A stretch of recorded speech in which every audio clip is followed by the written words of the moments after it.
It's 2021. Good morning and welcome to Midnight's Edge in the Morning, the first episode of the year.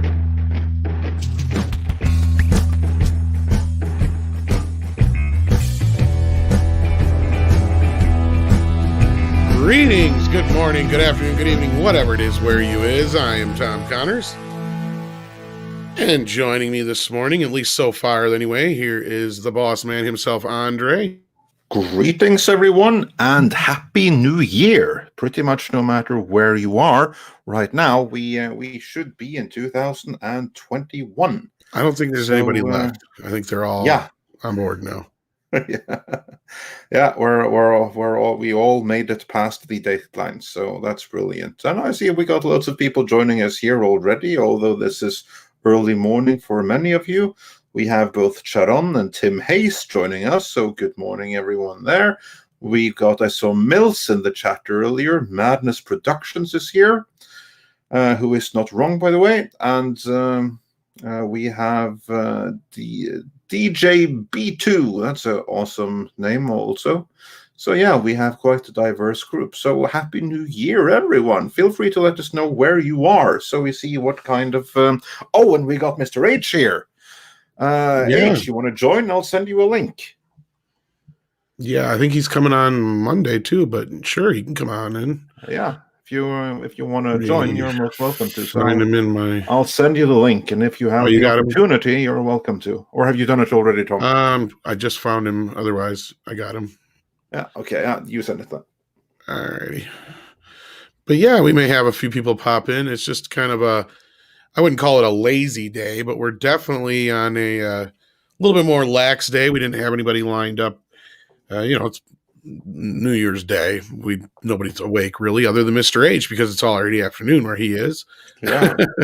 Same with where I am. And we also have a couple of super chats. Both says Happy New Year, everyone. Indeed. Happy New Year. Indeed. Let's hope it will be. And Kip Ellis said, Happy New Year, Andre and Tom. Well, thank you. Happy New Year to everyone. And Happy New Year, Mr. H. How's it going? Yeah, you must have been ready. How you doing, man? Good morning, or good afternoon for you, it is. Yeah, it's 5 o'clock here. Where is it? Andre, you're 6 p.m., I guess? Yeah, right? It's 6:12 p.m. in my location. So it's still morning here. I've had plenty of time to wake. Of course, I didn't sleep much, but oh God, no. But I've been awake for so long that it doesn't matter anymore. I slept for about 2 hours, and I still have 2 episodes of Cobra Kai to go. So if any of you little shits in the chat spoil it for me, I'm going to come and kick your ass. Oh my God. I'm kidding, of course. No, but it's so far so good. I don't want to say anything to spoil anything for anybody, and I hope nobody spoils anything for me. So just got 2 more episodes to go. So yeah. H, how are you? How was Christmas and New Year? I'm good, first and foremost. I'm pretty decent.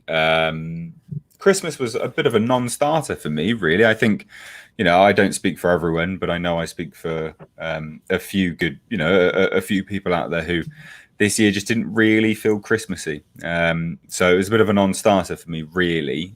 New Year's was, again, about the same. Unfortunately, I'm in part of the tier 4 restrictions, which means everything in my area is completely closed. So, yes, it's bit of a non-starter all round, really. I just sort of hung out with Jasper, which, if anyone frequents my channel, he is a star of the show. So yeah, he acts like a little beaver already. You're like Jasper, and he just looks at you like, what? Yeah, I know. That's he did it already in one of today's videos. I just saw him glancing over my shoulder. I'm like, what are you doing, bro? Sort of staring around. God, the legend that is Jasper. What about everyone else there? How was your Christmases and your New Year's? Another day in paradise so far. Mine was somewhat reduced compared to what it normally would be, but luckily we are not under the same kind of draconian restrictions as many others. So it was a little bit like less festive than usual. You notice that more on New Year's Eve, actually. with fewer people out and everything, but pretty much same as usual, just with like a more of a less energetic vibe, one can say. That's kind of like the big difference, that everyone kind of knows that like this is different. It's not how it's usually is, but other than that, not that different from usual. Yeah, well, it's not too bad. Yeah, not too bad.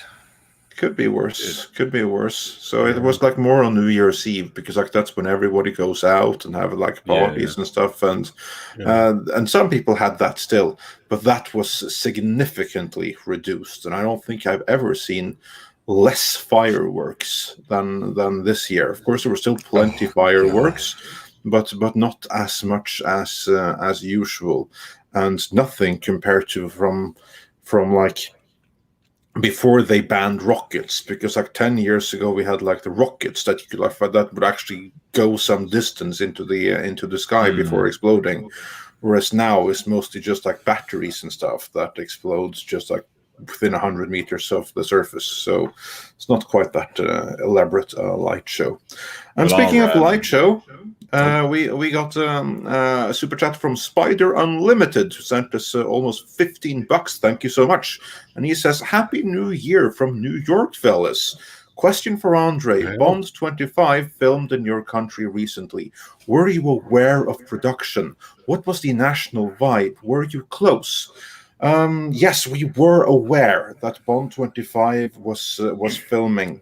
The national vibe was one of mostly indifference, other than the occasional headline here and there, because it's filming not in the capital, but kind of like out in the outskirts, where very few people are. So you have to like travel far away there.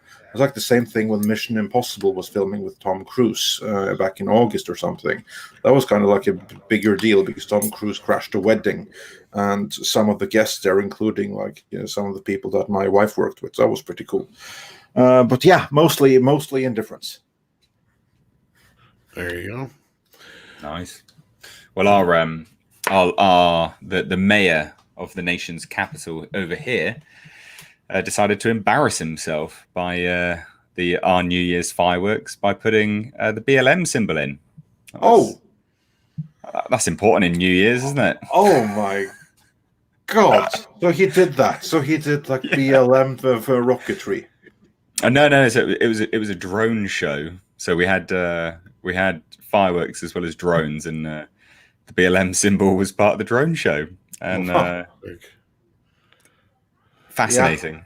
And then as well, you're dealing with an absolute sociopathic sore loser when he then lit up the London Eye as the flag of the EU, even though we've left. Oh my God! So bizarre. Yeah, I mean, this is supposed to be, non-partisan, but just very, very odd, very strange behavior. Super strange. Yeah, that's strange. Yeah, but as far as Bond goes, if you haven't followed our Bond coverage, we actually have done quite a bit. So you might want to check out some of that to get up to speed to everything that we've reported on it anyway. But yeah, so Cesario JPN sends in $5, says, liked the Zorro retrospective, Andre, but were you aware of Queen of Swords, a 90s syndicated TV series that was mimicking Zorro with a female lead? Now, I know you couldn't touch on a lot of stuff because it was just, there's such a vast library. Yeah, this is like the thing, that there are like close to 100 different iterations of Zorro from across the world. That specific one, no, I wasn't aware of it. And the moment that I saw it brought out in comments, I was like, I said an expression which I believe rhymes with clucking bell, because it would have been very cool to have that in there as like preparation for for future movies to come, because I was able to find 3 obscure female Zorros, and then I missed that one. I was like, God damn it. But hey ho. I can't get everything. But the point, though, is that it was a retrospective of The Mark of Sorrow, the 1920 feature film. And everything other than that is kind of like a bonus exploring the legacy of that movie. Yeah. So we'll just have to make do without the Queen of Swords. I mean, and there were some people who brought up the 1975 Zorro. I did have a couple clips ready for that. It was just something that got the axe, I guess, in the process, I'm assuming, Andre. So yeah, because my thinking was that, that's a fun one. But if I include that fun one, which other fun ones do I have to include? exactly. So you just have to you have to make a selection. And what I did was that I focused on Mark of Sorrow and then the direct lineage from that. Yeah. And the things that kept the character in the public spotlight and that brought it to a new level. Those were the things that I chose to work on. And then fun stuff, like the Del Juan Sorrow, that just had to make the cutting room floor. Because if I were to include that, I'd have to include 5 more things. And then suddenly we'd be dealing with an hour-long documentary that would never be finished. Yeah, well, like halfway through, I kind of figured out that's what you're doing, is just picking out the ones that are directly influenced by that first novel, more or less. Yeah. Joe Pat 87 sends in a super sticker. I don't have up here what it is. Sorry. Let's see here. Yeah, that super. They really need to get on. Yeah, I know. That's of all the things they've updated. Well, they need to get 1080p. They actually do that now, I guess. You can go in and change your through your video, I guess. Yeah. I can't see what the super sticker is, so well, I shall find that out. Just give me a second. I'll find out exactly what that super sticker was. You hear that, StreamYards? Here. So StreamYards, it's good going. You've been doing very, very good updates, but there's still a ways to go. This super sticker was, was it from Siggy? Or it was from Joe Pat, when he sent us a jumping little tomato, or ample or something like that. Oh, and then we also got a super sticker from Ziggy, and that one was a green thumbs up. Ziggy's still alive? Well, there's several of them. Ziggy in years. The little cartoon guy. They haven't put Ziggy on anything since like the 80s. Well, time sure flies. I don't even know if you guys even know who that is over there. Can't say I do. Ziggy or Ziggy. Yeah, Ziggy. Are you familiar with Ziggy? Me? No idea. Yeah, no, never heard of. Sorry, so lot. But let's try to get on with the topic of today. So we can try to do a little bit like looking back at the year that's been and what we look forward to in the year to come, with a special focus on Star Wars. It really sucks for you guys that our main topic is Ziggy then. So I'm kidding. I know of Ziggy Stardust, but that other but that's the little cartoon guy. That's Ziggy. Yeah. On the screen. I feel that I probably haven't missed out on much. No, it's pretty much like an adult Charlie Brown, even tamer. It's really dumb. It looks like a poor man's Mr. Men. Probably. Tonister Tree, thank you so much, sends in $5. Hope 2021 is the start of less vanity in entertainment and more integrity in story. Let's hope so. I know I'm having a hell of a time with Cobra Kai already. I can't wait to get through that, and then it's just going to be the drought between again. That's the only thing that's really crappy about them dropping all the episodes at once, because then I'm like, I want to watch them all, and then when it's done, there's nothing left to wait for. Oh, well, of course we have The Expanse, which we'll be getting into. Yes, I know. But before we get into that, Mr. H, what has stood out for you this year in entertainment, for both good and bad? Let's start with the good things. What were the favorites?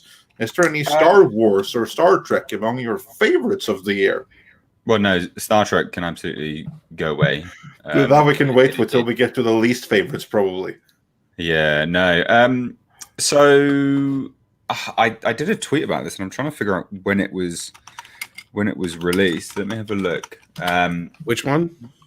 So it was just tail end of last year. No, sorry, 2019. I'm getting we're not fully into the year yet, are we? So I didn't half mind. Sonic was all right. That was released this year. I'm trying to think of the actual media that I've reviewed.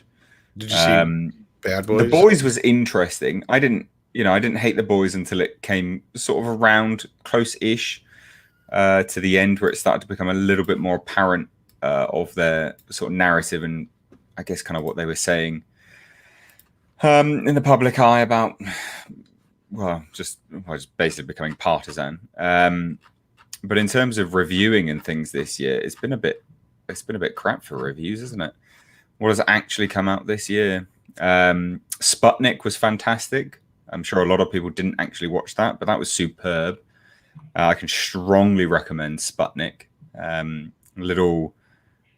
I wouldn't even say it's an indie movie, but it's a Russian film, like an alien creature feature. I thought that was great. That was really, really, really good. Strong recommend. And then am I right in saying, let me have a look. I think it came out this year. And if it did, it came out this year. Extraction. That came out this year. And that was a return to some sort of toxically masculine situations on film. That was that Chris Hemsworth. I don't know, like a mercenary film. Yeah, I can't remember what it was called either, but I know the one you're talking about. I know it's called Extraction. It's called Extraction. Oh, okay. Yeah. And who can forget Tiger King? That came out this year. Oh my! Oh God, yeah. Andre never finished that. Did you not? I know. He's like, I only got so far. I'm like, Andre, you checked out before it really goes crazy. Like it gets worse than that. Maybe. Yeah. How did you? Well, it was just like it was oversold so wildly that by the time I actually got to see it, it had been so spoiled, and my expectations had been raised to a point where the show actually couldn't deliver on them. That's like the problem with like watching something that's so hyped and everyone sees, but you see it after everyone else. I checked out about like halfway through the series. Yeah, before it really goes crazy. Like you missed. Probably I did. Yeah, because you get checked out. Yeah, maybe I have to follow that through. Murder plots and all that stuff. Yeah. Also, Underwater released this year. That was a good one. Someone was talking about. Yeah, I think you were Andre. I think talking about. That was an underrated film. It was really underrated. It was a good one. I think The Color Out of Space officially released this year. I'm fairly certain it had some very limited screenings. You're right. Because I didn't get it until summer, I think. Yeah, because it was shown. I know it was shown at a film festival, but The Color Out of Space was fantastic. I watched. I don't know if it was released this year, but I watched an indie movie called. Let me have a look. Was it released this year? Oh, it was released this year. Come to Daddy. That is just bizarre, but so good. It's a little indie movie starring Elijah Wood, which that'll probably put a lot of people off. But I tell you what, he's a great actor, and the choices he's done since Lord of the Rings really show kind of what direction he wants to go in. He wants to completely remove himself from Frodo Ball Baggins and become something completely new with it. That was great. That was a fantastic movie. I always thought he was a big star because of The Good Son. I don't know what this Lord of the what. Oh well, yeah, no, it's just this little trilogy of I'll have to films. check it out. Quite small though, mate. I know he was in Back to the Future 2. Yeah, I mean it's not a surprise that you wouldn't know. I'm not gonna lie, Peninsula released. Oh no, that's a bad one. Peninsula was garbage. I'm just going to say that now. This is the Train to Busan 2. Peninsula, what a piece of crap. Oh, that pissed me off so much. Sorry, I've got a rant about it. I'm so annoyed.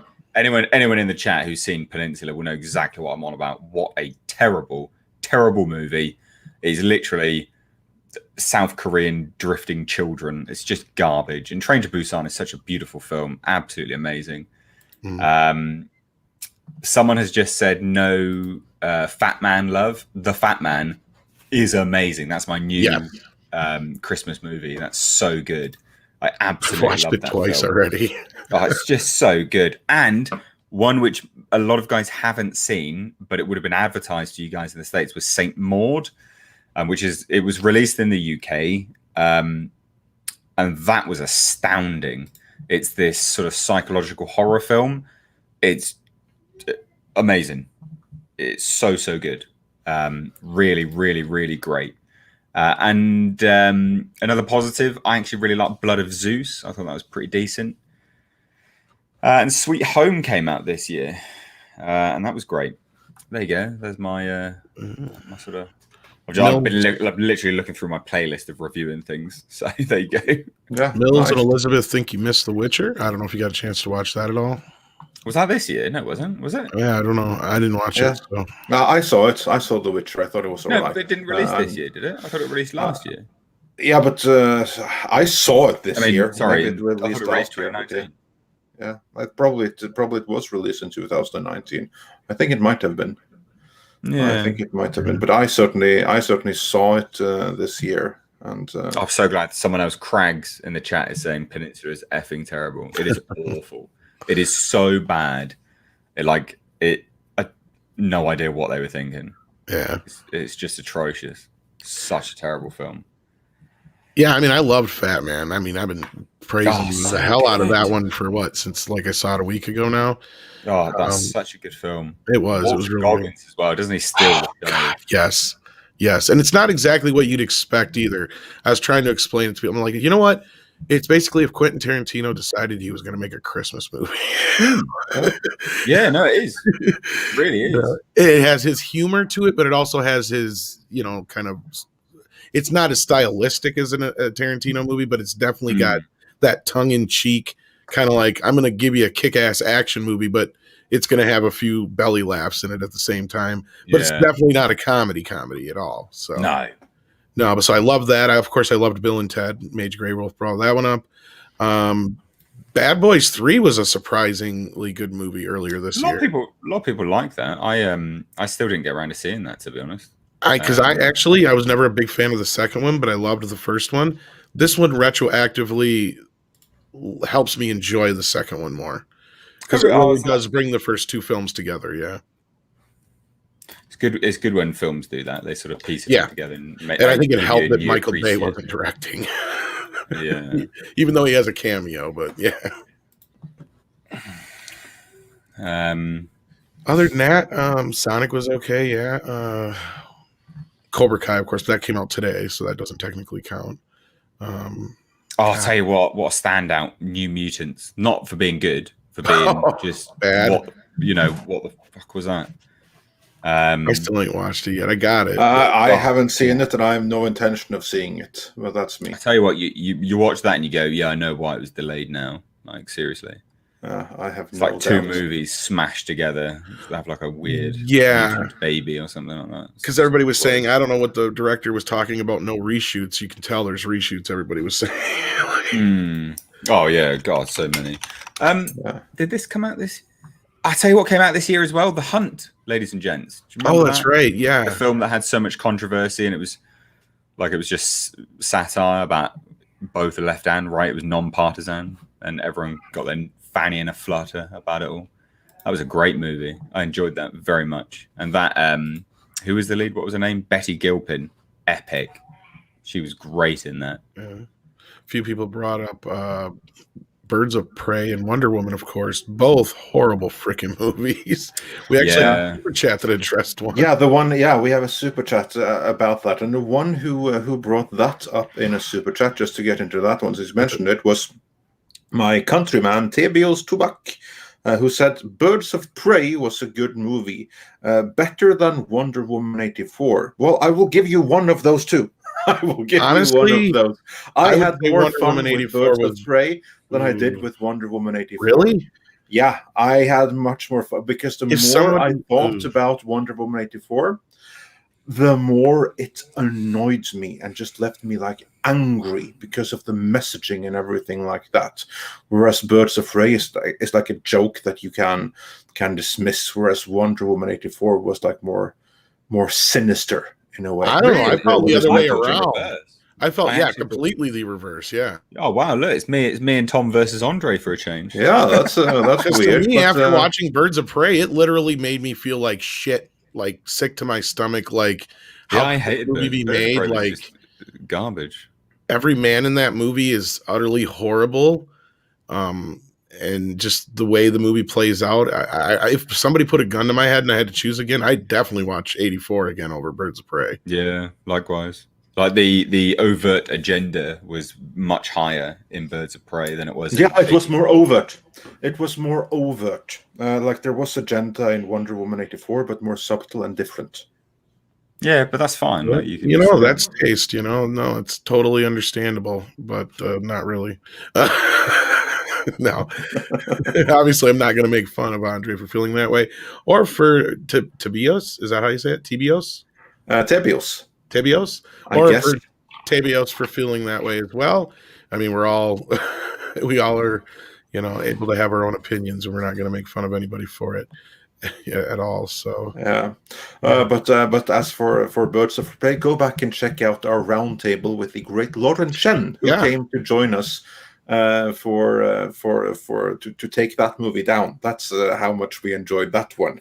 That we had the roaming millennial herself to come and join us. I got into some knockdown, drag out fights with some people over that movie, and I'll tell you what, when that freaking article came out with the director, because everybody's like, oh no, it's not bashing men, it's not against men, blah blah blah, and then she's like, oh, this is totally an anti-male movie.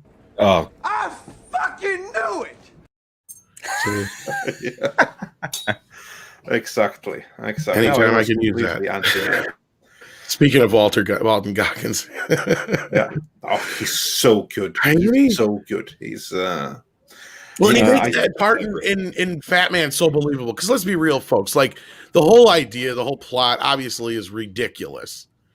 And once you get past the whole idea of what's ridiculous, it's that everybody in this movie sells it so well, and he is like the key to selling it so well, because otherwise you'd be like, this has got to be like, if they got the wrong person in this, anybody that wouldn't have taken it as seriously, it wouldn't have worked. And Walton just totally sells it. Yeah, he's just so deadpan as well, especially when dealing with his phone, little shit on the phone. Just so good, just so good.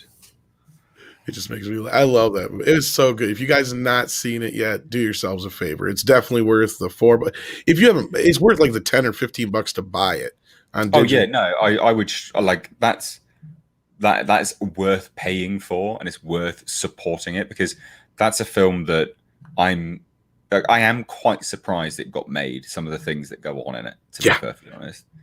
I think that deserves your money. Like, it's a good movie. Like, I don't think Andre's seen it yet. No, it's on my list. Maybe I'll be able to see it tonight. Even I would as soon as you can, man, because I want to talk about it with like. I just kind of wish we would have got to do a review before Christmas. Actually, now. Yeah. Well, we'll see what we can do. I'll try to see it as soon as possible. Yes, I do. Other than the awesomeness of Walton Goggins and everything that he is in, was there any other movies that really stood out to you this year? Besides that, I couldn't get through Tenet. Yeah, I tried twice. I got an hour into it so far, Andre. I still don't give a shit about what's going on.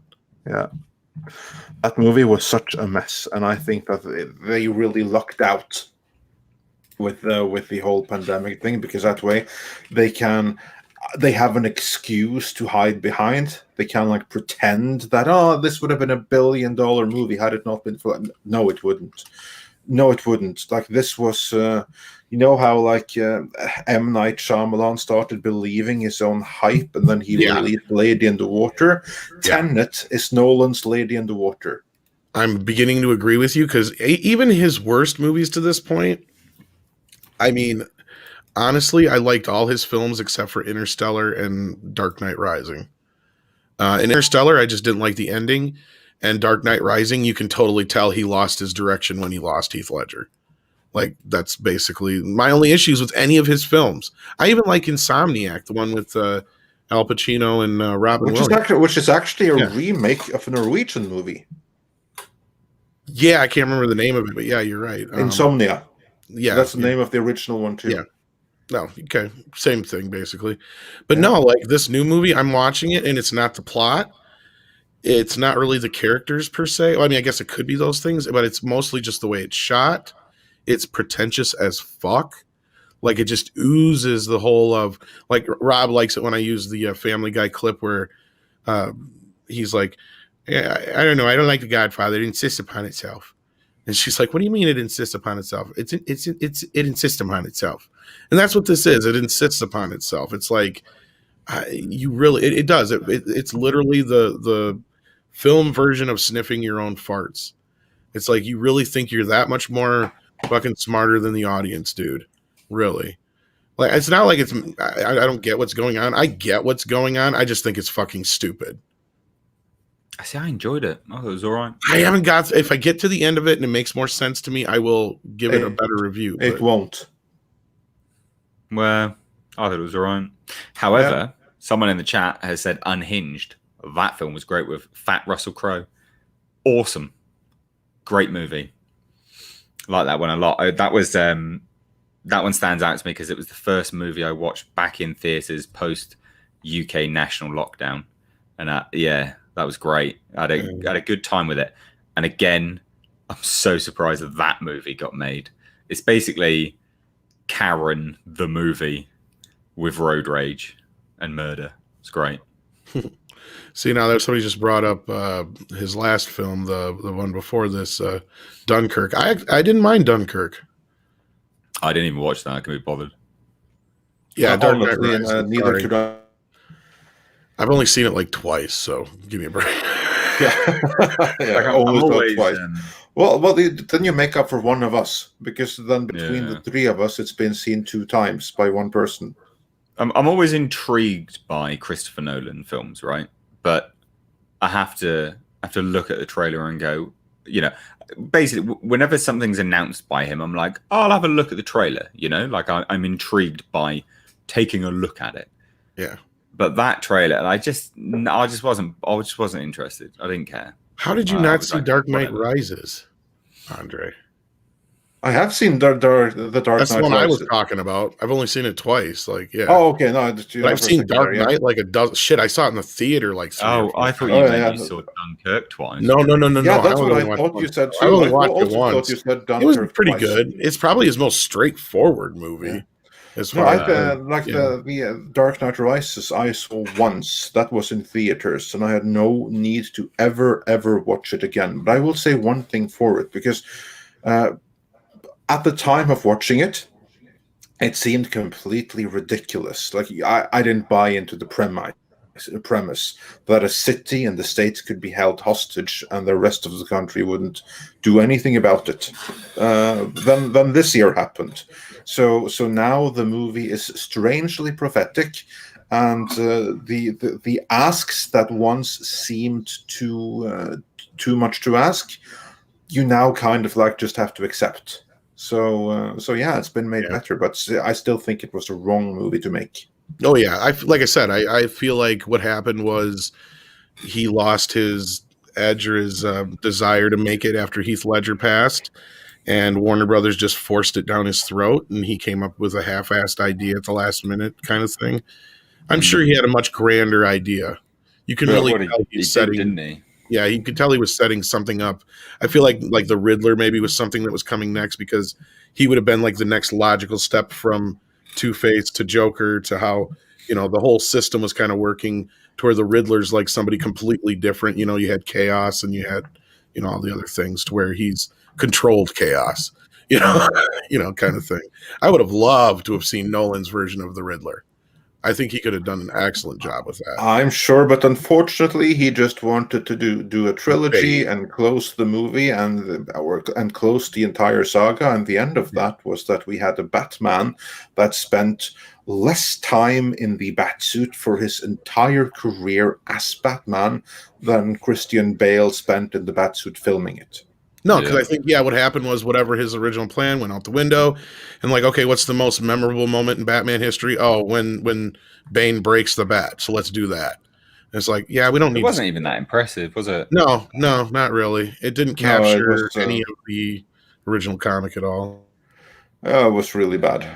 So I'll tell you another good movie movie though that released this year was The Gentlemen, which was a Guy Ritchie return to form. I don't know if any of you guys watched that, but that was epic. I love that film. It was great. I have it. I just haven't seen it yet. Mate, you're gonna really enjoy it, like genuinely. Okay, cool. And some of the things he gets away with in that. Again, you just think to yourself, how? Like it just that there's an exchange that is said in it, and does anyone mind if I say it? It's not a spoiler. It's just an exchange of words, of which there's many exchanges of words. Does anyone mind? I don't think so. Plug your ears if you mind. You got like 10 seconds. Andre, do you mind? Yeah, no, go for it. So there's an exchange, right? Colin Farrell plays like an Irish boxing coach, and he's coaching a bunch of like inner city Londoners, which overrepresented by black people. And there's an exchange between one of them, one of the white inner city guys, and a black guy, and he calls him a black "see you next Tuesday," a black cunt, and basically goes, "Oh, that's racist. You can't say that." And it's the most perfect BLM takedown I've seen, which was almost prophetic, because the guy, the white guy replies, "No," or I think it's either Colin Farrell replies or the white guy replies, "No, he's not calling you that because you're black. He's calling you that because you're see you next Tuesday and you just so happen to be black." Absolutely hilarious. Obviously, I'm not doing it that much justice. No, but yeah, but it was just fantastic. It's utterly hilarious, and it's a true return to form. Like because he'd been away for ages doing utter garbage, like really garbage. Yeah, well, Aladdin for one. Aladdin for one. Did he do Aladdin? Yeah, Disney's Aladdin remake. That was him. Oh my god! I know the last movie he did was. Which, to be fair, that wasn't a bad. That was. I like that movie. It was but I agree. Like but it seems like really weird that Guy Ritchie should be directing Aladdin. But I agree, he hasn't really made anything really good since Snatch. I was gonna say Snatch. Rock and Roll, of course, had its moments, but it didn't have enough of them to give us a real rock and roller. Yeah, that which was a shame because Tom Hardy was fantastic in it. Yeah. Well, anyway, The Gentleman's fantastic, and it's it's one of Guy Ritchie's best films in my views. Genuinely, it is. All right, cool. Getting some love in the chat. I was going to bring up Godfather 3. Had either of you two watched the recut of that came out last? No. What? Oh yeah, they did a recut. Francis Ford Coppola got to recut Godfather Part 3. Was it better or worse? It was better. I don't really. Here's the problem with it though, and I kind of joked. You must not remember, Andre. I kind of made the joke. I'm like, so Francis Ford Coppola has turned into Ridley Scott now.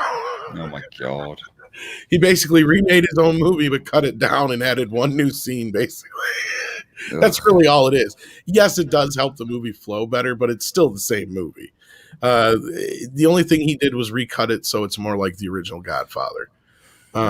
It does help, but kind of pointless in the end. Yeah. Before we go through some of my favorite movies of the year, let's go through some more super chats because we have a couple of them here. Tonrister Tree said, "Hope 2021 is the start of less vanity entertainment and more integrity in story." Well, we can hope. And Mills says, for 35 South African rands, thank you so much. "Just praying CBS don't renew Kurtzman's contract in 2021. Oh, they can't be that stupid. They can't be. I mean, the guys cost them so much. Like, he's their very own Kathleen Kennedy and Pablo Hidalgo rolled into one. So, yeah, I seriously hope they don't renew Kurtzman because his brand of Star Trek we've all had enough with, I think. Yeah, and Alpha J says that recut insists upon it. So thank you, Alpha J, for the callback. Yeah. And referring to what we said about Siggy earlier, Joe Pat 87 says, to be fair, Siggy was once animated by Richard Williams. That He's is got true. that going for him. Whereas Casperius says, from a certain point of view, Siggy looks a little bit like you, Tom. He does. And Grand Wazoo 42 sent us a €5 super sticker of a little kitty, so thanks so much. And Bear Business 1 says for $10, thank you so much. Andre, your voice is great to wake up to. Tom, you need to sleep. You're on so many streams. Also, you can tell Drunk 3PO he missed my super chat. Hail Gina Carano. I'll make sure he gets a super chat letting him know that he missed your super chat. I'll be sure of it. And Jason Gallagher sent us 5 Swiss francs saying, spent Christmas with Mr. H, most of Christmas with Tom, and last night with Ass. Haven't been able to get home, but thanks for the company. Well, I'm so glad that sorry to hear you're not joined us all. Able to get home. Hopefully the circumstances aren't too bad, but yeah, glad we could entertain you. So. Absolutely. And Gundam Warrior 1 sent us $5 with no message, so thank you for the support. Cedric Taylor 08 said for $5, is the Force mirrored like the gateway of forever, where the occupants can either change time or repair time? That is my understanding, that the Veil of the Force is the Star Wars version of the Guardian of Forever. It is my understanding that it's kind of like that. But for Star Wars and such intricate lore questions, I'm the wrong guy to ask. Yeah, what I know of it is it's actually called the World Between Worlds. It's never really referred to as the Veil of the Force in any proceedings that have come so far, but it's also under my understanding that I'm not so sure how that's going to all work, because even though the veil or the world between worlds, you can see other places and go to other places, I don't think you can affect things. That's the only thing from what I've been told. So it'll be interesting to see how they utilize it. So we'll see what happens with it. And here's a good question for all of us. Vince Manor asks, just curious, what's your opinion on Battlestar Galactica? And for the love of God, watch The Expanse. H, what's your opinion on Battlestar Galactica, both the original and the remake, and how excited are you for the second remake, which is in some stage of development?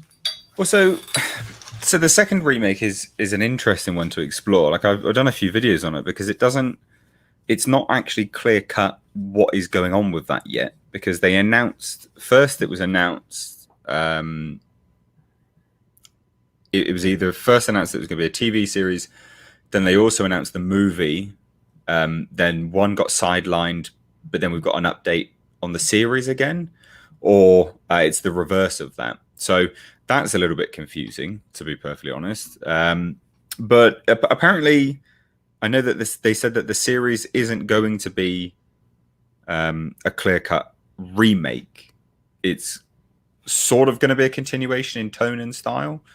So I don't know really. It's all. In fairness, I think it's probably in a bit of developmental hell, because lots of conflicting reports, even from the official people that are coming out and saying stuff. It just seems to be a bit all over the place. But I like Battlestar Galactica on a whole. I think it has really.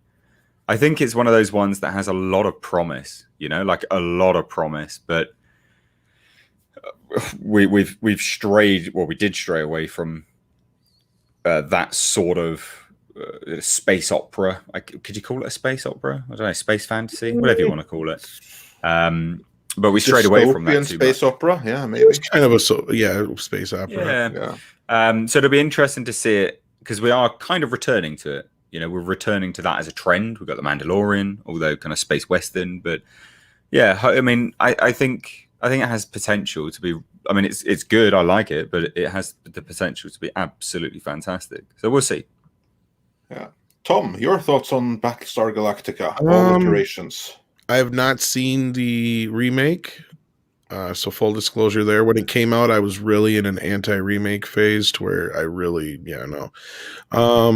but I've heard enough good things that I do plan on going back to it at some point or checking it out at some point. The original show, I do have the Blu-ray set. Vague memories from a kid. I have not been able to revisit it though. I've seen it maybe, a couple of scattered episodes or the TV movie or whatever you call it a couple times growing up throughout the years. I liked it. I mean, I remember, of course, BD and all that kind of, but that's Buck Rogers. No. That's not Battlestar Galactica. That's Never Buck mind. Rogers. Yeah. That's what happens when you only get 2 hours of sleep. Battlestar Galactica. Don't remember that one nearly as much at all. That one had okay, yeah. Never mind. Yep, I got the two crossed over. I vaguely remember the original, and of course, I never saw the remake. So, yeah. As for me, I haven't seen the whole original series. I've seen a few episodes of it, and in my opinion, it had a very, very interesting premise that wasn't where like the execution of the series didn't fulfill the potential of the premise, whereas the remake, the first one, I thought was absolutely fantastic. It lost its way as the seasons went, and people that there was no way should be silent started to turn out to be silent and stuff. They kind of lost me a little bit. But on the whole, a fantastic remake. Like, if you have to remake something, that's how you do it. And as for like the second remake, I kind of like feel it's going to be a very tough job getting topping the 2003 version. So I honestly would have preferred them setting their sights on something else that could use the Battlestar Galactica treatment rather than a new iteration of Battlestar Galactica. That's my thoughts on that. So yeah, Battlestar Galactica is sheer awesome. And moving on with a couple of more super chats before we continue. Gundam Warrior 1 sent us another $1 super chat with no message. So again, thanks for the support. Alex Acerra says, optimism for Star Wars going forward and video game movies you want to see. H, how excited are you for Star Wars going forwards? What do you think that 2021 will bring to Star Wars? Well, I mean, we've seen great success with Mandalorian season 2, haven't we? I would imagine. I mean, I would imagine most things that Favreau is involved in, not necessarily Filoni, but Favreau anyway, I think will be something to look forward to be honest. I mean, I'm not entirely familiar with the release schedule. What is actually releasing in what's coming next? What's coming next is probably some animated series like The Bad Batch or something. I think I'm not interested in that, or something that I couldn't care less about. But in December, that's what we have to look forward to, you and I. Yes, the book of Boba that's said to be the book of Boba, isn't it? Yeah. Or Boba. Yeah. God, I can't wait for that. Yeah, that'll be interesting, and I have confidence in that being very good, actually. So yeah, like I mean, I think it'll be fine. Again, I'm not interested. No, they have been filming the Diego Luna thing. What was that one? Cassian Andor. Yeah, it's the Andor series. It's like the prequel to Rogue One. Yeah, because they've if you watch the sizzle reel that they did of that, they revealed what looked like to be sets built outside in the UK, which were pretty impressive, to be honest, but also really surprising that they built them outside in the UK because it's garbage weather.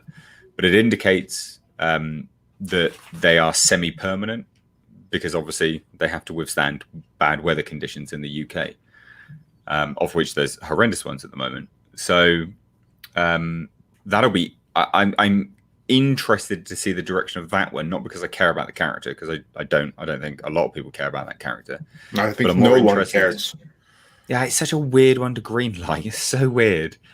But I'm intrigued to see the direction of which that goes in, because I think that's going to spin off into something else, or they're going to reuse the sets. I'm just intrigued by the sets. That's all.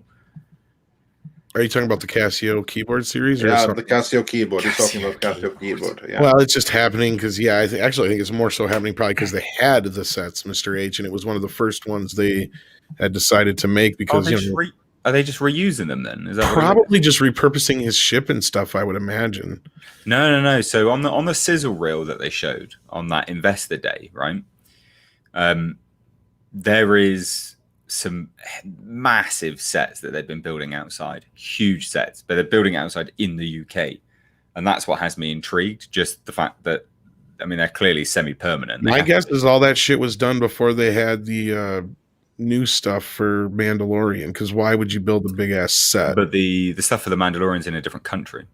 No, I know, but they're building like 2 or 3 new sets of those, the virtual sets. Oh, right. Oh, okay. Yeah, no, that makes sense. So I'm thinking that this is that sizzle reel, and what I'm getting at is probably stuff from like 2 years ago. Oh, yeah, it could be. And seeing other people were saying all the footage anyway is stuff from Rogue One. Behind the scenes, I don't know. Yeah, so the behind the scenes stuff, they've framed it like it's new stuff. Yes. So I don't know. I could be completely wrong. See, because like Script Doctor and a few other people pointed out to me, like they don't think any of that's new footage. Oh, well, that makes sense then, because I was just really intrigued. I was like, why are you building semi-permanent sets in the UK when you've got the Mandalorian, the virtual sets that exactly. So now, like either that stuff was done before the virtual sets were a thing, or that's just what I'm thinking, or it's B-roll footage from Rogue One stuff. But I could have sworn they were filming in the UK as well. I don't know. Who knows? Whatever. But anyway, so didn't they build that big one over there though? Isn't that where the big one's going? I think Script was saying, Andre, or the virtual set. Yeah, they're building. It could be. Yeah, it could be. All right, well, never mind. Because they're supposed to be building like another one over here, and then like another big one, I think in the UK, if I'm not mistaken. I wish it was here, but yeah. Yeah, no, that makes sense. Well, anyway, I'm only looking forward to the book of Boba Fett. So that's basically. I was looking forward to Obi-Wan until we find out we get to see the rematch. That shouldn't happen. But that's that annoys me. I've tried reasoning that in my head so much, it doesn't make any goddamn sense. No, unless it's just a battle of wills, because they better not clash lightsabers. That's just not right. But that is what they said, isn't it? It's the rematch. So that's what I'm saying. Yeah, done. And like, it just annoys me when they it as well. I don't understand that. Like, you've got Hayden. People are like, "Oh, we've got Hayden Christensen back to redeem." Like, people are like, "Oh, he's gonna redeem himself. He's gonna be a really good character." It's like, how is he gonna be a really good character? How is he going to redeem his acting in the prequels, right? How is he possibly going to do it? Because he needs to be scarred, brutally scarred, because we've already seen him at the end of Rogue One. We've already seen him basically. Well, he means at the end of Rise of Skywalker, but yeah. Revenge of the Sith. That's what. Revenge of the Sith. So we know that he's brutally scarred and looks, disgusting and gross. So how is he's not going to be? There's not going to be any emoting involved unless they do a bunch of flashbacks to the Clone Wars or something like that, possibly. But that's gonna be how. But even then, it still doesn't answer why they would be fighting again. Like, you can do some flashbacks, great, but what's that going to do us other than a live action Clone Wars series? And also, as well, it's like when I last saw you, I was, but a learner now I'm the man. And there's people who've been trying. Yeah, you're right. There's people who have been trying to twist that into meaning something completely different. Yeah. And it takes, even if that's true, and I don't care how you twist it, it takes away from that final confrontation between the two of them. It's that buildup of that whole thing of they have not seen each other since this last battle. And that's the way it always has been. It's not like it's always been that way since the prequels were around. No, it's always been that way. There's never been this. There was that one time we met in Albuquerque. Yeah. Oh, we just drifted through the same bar that one day. Yeah. No. We had a bar brawl, Obi-Wan and Vader it's bar. Pretty clear. In the cantina. Oh my god, that's it. That's where it, ladies and gents. It's in the cantina. No, God, no. I hope to God. I really hope that it's just KK not knowing what the hell she's talking about. Hopefully. She is a pleb, so maybe. Here's like the thing though, I just can't stand it when they say like, "Oh, here's the matchup we've all been waiting," or "You've all been like." No, we haven't. That's I who? never wanted that. Yeah, no Who's one's been waiting looking for forward it? to that. Wasn't it you, Andre, or somebody else that said the same thing like about Batman v Superman? I never said I Yeah, that's wanted an a Batman example v that Superman. there were some people out there. I believe it was John Campia who always said stuff like, "We've all wanted to see Batman versus Superman." And I was like thinking, who's this "we" you're referring to? Yourself Exactly. and Plural? Yeah. Because Well, I yeah, don't it's like, recall yeah, the anyone ever royal we. wanting that. If anything, everybody wanted like a world finest team up, maybe. I don't Yeah, know. that's one thing. But who wanted to see Batman versus Superman? No one wanted that. No one. I think most people wanted the Justice League. You know, that was Exactly. interesting. But I think people wanted the fully formed Justice League in the future. You know, with the space station and everything. You know, that Justice League is, isn't an interesting. Well, I used to like the cartoon anyway. So Yeah. Well, no, and space station was cool and stuff. Tom Cusa, if I'm saying it right, not to jump ahead in the super chats, but this will also get us back into super chats, brings up a good point. Andor could be great.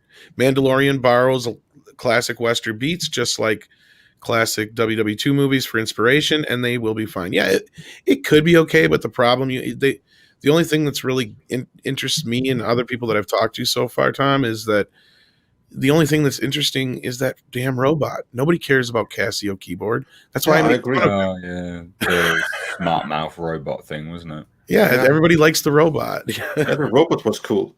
Very cool robot. I hope they can have him back. That's what I will be checking in As far for. as I know, he's supposed to be in it. So Yeah. Mm. And moving on from that, Alex Acera also said Wonder Woman 84 was, and I believe it right now has like the lowest Rotten Tomato score of, I don't know if it's any Less decent below movie, but certainly any Suicide Squad. recent DC movie. it's No, below any Suicide DC Squad, yeah. movie, it's the worst rated so far across the board. IMDb, Across the board, Yeah. including Jonah Hex. Oh no, for the DCEU. Yeah, Oh, for the DCEU. Yeah, okay. Yeah. The only movie that's ever so slightly worse than it currently is Green Lantern. And I Yeah, wouldn't count that in the DCEU. Though. Yeah, that's Yeah, not but it's not, DCEU is it? just yet, to be fair, unless it's retroactively put there by. Well, with the by Flashpoint Justice. stuff, yeah. Or actually, that's something that's rumored to be retroactively put in there in Justice League in the Snyder Cut. Oh, yeah. I doubt it. So it might. So Wonder Woman 84 better hope that it's retroactively made part, because otherwise it's at the last spot right now. So yeah, good call announcing the sequel right away. That's what everyone wanted. Kind of like Wonder Woman. Yeah. Yeah. And Joel Blum, he asks for 20 Swedish krona. Did Andre watch Ivanhoe today? Because Ivanhoe is on Swedish TV on New Year's Day every single day since at least the 80s. And I've seen the movie there before, but I didn't see it today. Sorry, maybe next year. And Thunderstorm says, YouTube Paralite Works Dusty Races is an independent, low-budget series similar to Band of Brothers from the German side. Good. Oh, well, that sounds interesting. Paralite Works. Yeah, okay. Sounds YouTube like Paralite. Yeah, but anyway, yeah, that's really interesting. Whenever you have like a conflict and see things from the other's point of view, I'm always a big fan of that. And Tiberius Monk says, Happy New Year to all of Midnight's Edge. Have a wonderful new year. Oh, thank you so much. And again, Happy New Year to everyone out there that's been joining us since we started and first gave out the greetings. And Peg Raceler says, Martha, why did you say that name? And Alex Acera also says, for your information, Tom Rothman sounds like Tom's Frank Marshall impression. I'd like to see that interview. If you have me on Twitter, please send it to me, because the interview I saw him on, he sounded more like Rob's impression. But because if Tom Rothman sounds anything like my Frank, I want to meet that person. He's apparently not very nice to work with. Loads of HR complaints against him. Right. Yeah. I don't know about that, because my Frank's fun. And Nelson Charetta asks, is Fat Man a real movie? Saw trailer, thought fan made. No, it's a real movie. No, it's absolutely 100% real, and it's probably the best damn movie of the year, honestly. I'm having a hard-pressed time thinking of anything that was that good this year. What's that, sorry? Fat Man. They didn't think it was a real movie. They thought it was a fake trailer at first. Yeah, I had that. I had a lot of people saying, "Oh no, is that actually real?" I was like, "Yeah, it's epic. Go watch it now." Yeah, there you go. I'll be seeing it as soon as I can myself. And Thunderstorm says Wonder Woke tried to kill the Steve Diana love story. It did something. It killed any momentum that it killed something. That's for certain. And Marcus A says, "Hey guys, thoughts on Wonder Woman 84 clicks past 100 million worldwide. What do you think the final numbers will be? And great to see Mr. H on the show." All right, yeah. So Wonder Woman 84. What do you think that the final box office tally is going to be? Well, let's just set the record straight. 100 million is not good. That's terrible. Not for worldwide. Comicbook.com running their mouth saying that it's doing really well is an idiot. People shunned Tenet for earning 360 odd million worldwide, right? They were like, that's terrible. 100 million is trash. That's garbage. They had a strong marketing campaign for Wonder Woman 1984. I think they released 2 trailers. They have been balls deep in the cash on that. 100 million is but a pebble in the ocean. Seriously, that's not good. So need to set the record straight on that. That's bad. That's really bad. And like I did a video on it in terms of discussing it. It has to be a loss leader. It has to be, because I can't imagine they would have earned that much money on the HBO Max subscribers either. Not anywhere near enough to say that that's been good. So yeah, I think it will, I don't know, judging by all the reviews, scrape 150 maybe. I can't imagine it's going to do that well, to be fair. I think go ahead, Andre. I was about to say that I think it's a flop by any metric. Yeah, like Tim. Just look at in China, where a local Chinese movie is kicking the ass of Wonder Woman 84 at the box office. Yeah, because a lot of people, I did a video on that, and people are like, "Yeah, but we're in a pandemic." No, you can directly compare 2 movies in the same country going up against each other at exactly the same time. It's not because it's a pandemic. It's got nothing to do with it. Exactly. It's people don't want to go and watch it in that country. Yes, you could say in other countries there's a difference. Yeah, sure. But the direct comparison on China is no one wanted to watch it there. And that's the biggest market. It's bigger than the States. Well, it wasn't even market. Well, you brought up Tenet, and wasn't that even doing better at this point outside of the US in its release? It was, yeah. I mean, like I said, it took 350 or 360 million worldwide. That's that was good for a pandemic. 100 million for a pandemic, because someone in the chat said 100 million is good for a pandemic. No, it's not. 350, 360 million for the pandemic. That's good. That was really good. And I think me and you spoke about that, Andre, didn't we? Saying how that was. I could have sworn we did anyway on one of the streams or something like that. Yeah, I think we did. Because that was good for a pandemic. It's not good in the grand scheme of things, but it was good for a pandemic. Given the situation, it was good. Yeah, 100 million. Is not 100 million. Warner Brothers are going to be pissed about that massively. I don't think they really care as much. I think they care more. I agree with Tom there, because they turned it into a loss leader the moment they decided to put it day and date on HBO Max. The moment they did that, they wrote off the box office completely. At that moment, anything they can get, they consider a bonus. And like what Tim Scorpion says here, what about the streaming numbers? They won't tell us.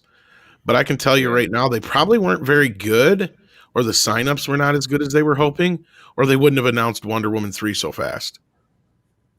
I think they were going to announce Wonder Woman 3 so fast anyway, but I do believe that it's probably not. But if the numbers had been amazing, or you can rest assured they would have announced that we now have so and so many.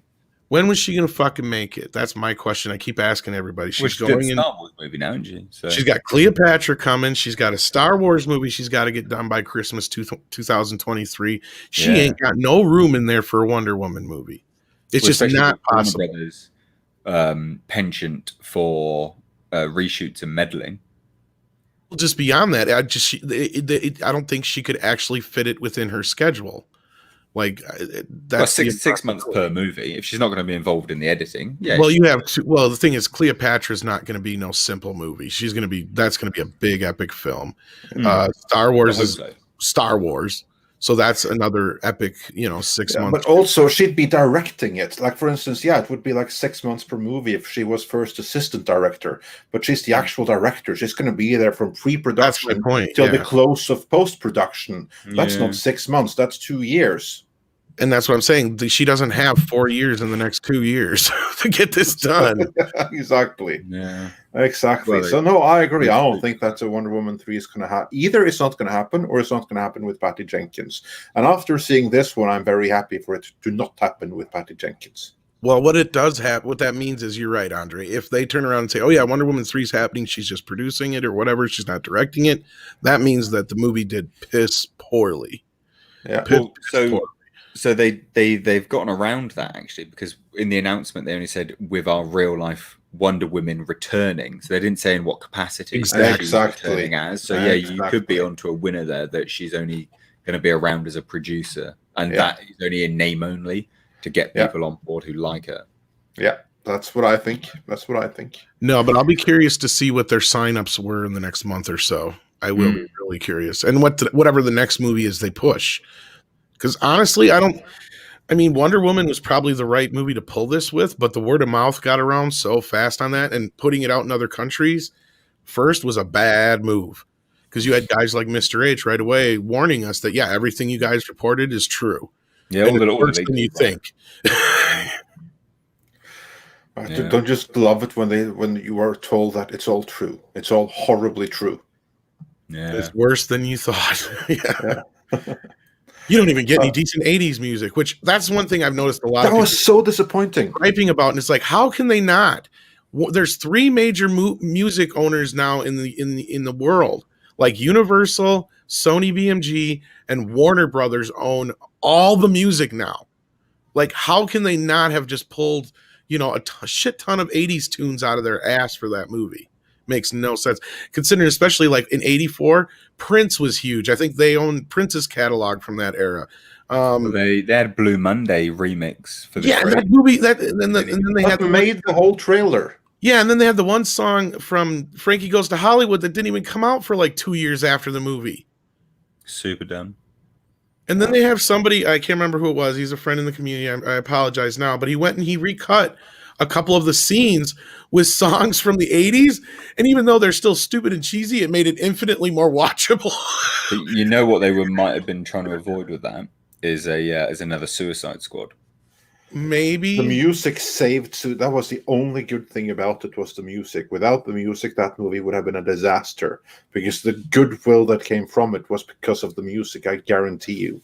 Yeah, maybe. Yeah, and Aha's Take On Me was also one of the only songs in there, and that came out in '85. So, the anachronisms are all over the place in that movie. Exactly. I don't want to sit here and go down that rabbit hole, but yeah. Moving on to next rabbit hole. Snake Shit 172. He had some thoughts on Nolan that we discussed earlier, and he says hated Interstellar's sound design. And all dialogue was given as speeches. I was ready to walk out.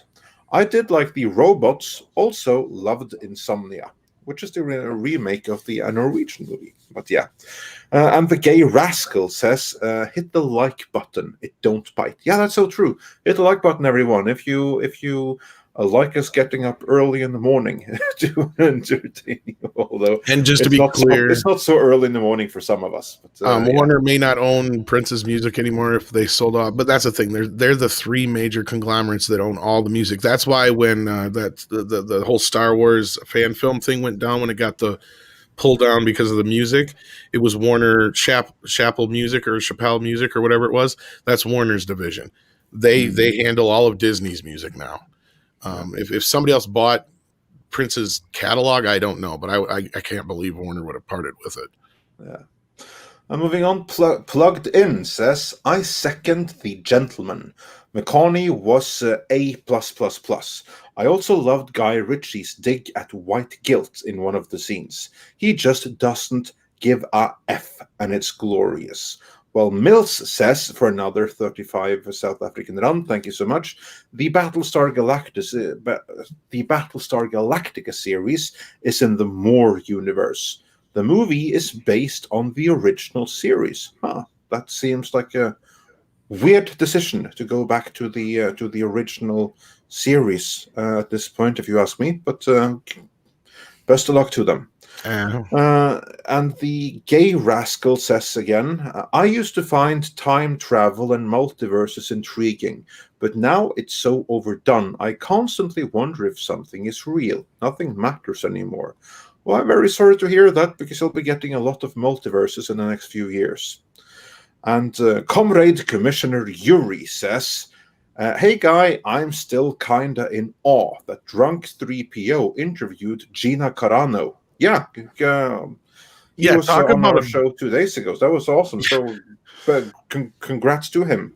Yeah, talk about a big win, a week full of win for the Phantom Menace, or for fans who are just sick and tired of being talked down to and treated like crap by the industry. We had Pablo Hidalgo go after Star Wars Theory, and then he was slapped down and told to apologize.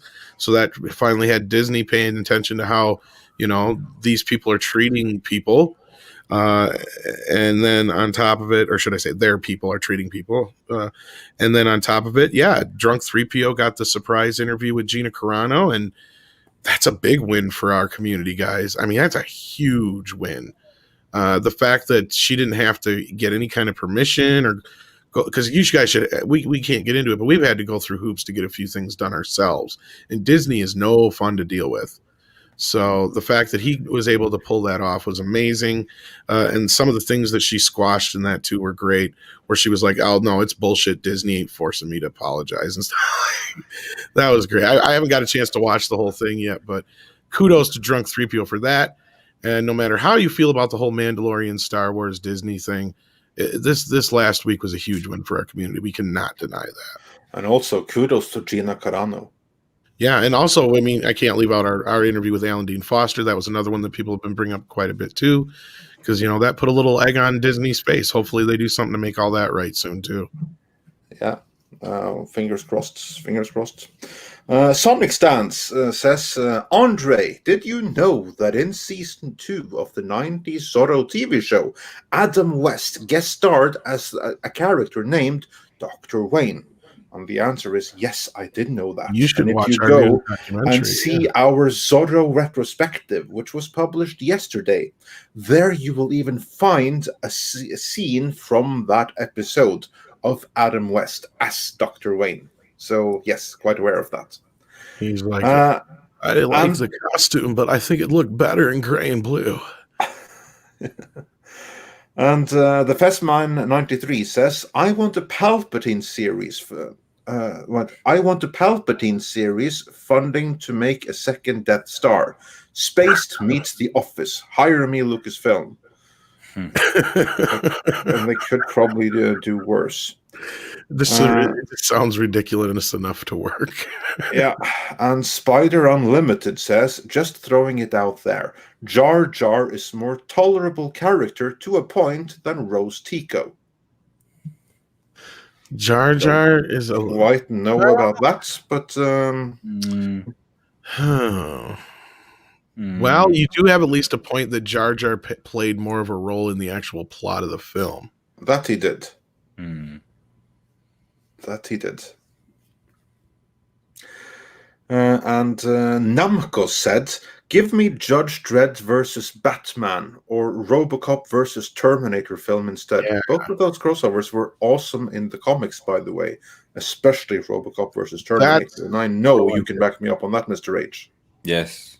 Yeah, I can. I think the comic crossovers are so bloody good. They need to get on that, sort the licensing out. It's unbelievable how the crossovers can be done so well in comics and suck so bad on the big screen. I mean, in the comics, you could even have Transformers crossover with Mars Attacks, and it was glorious. Alas. Yeah. Yeah. Too bad Yeah, I say with the MGM deal going on, too bad MGM didn't have Terminator still. They got RoboCop though. You're right, actually. And I've said that before, and funny, now, of course, now that we're on the subject, I can bring it up. We were talking about how they're putting themselves up for sale, and I'm like, shit, they'd be better off just piecing out the few IPs they have. They probably make more money selling it in that way.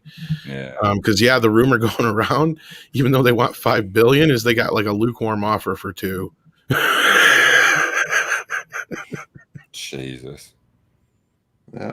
But other than that, they were supposedly at the negotiation table with Apple before. I don't know if that's the offer Apple gave them or somebody else did. So,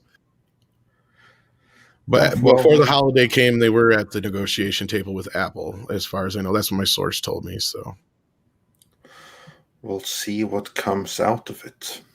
Dwayne Olson sent us $10 saying Batman versus Superman is a 10-15 minute scene in a Justice League movie. Yeah. God, Kent, showing fear of a normal human man, Wayne. It isn't a full movie.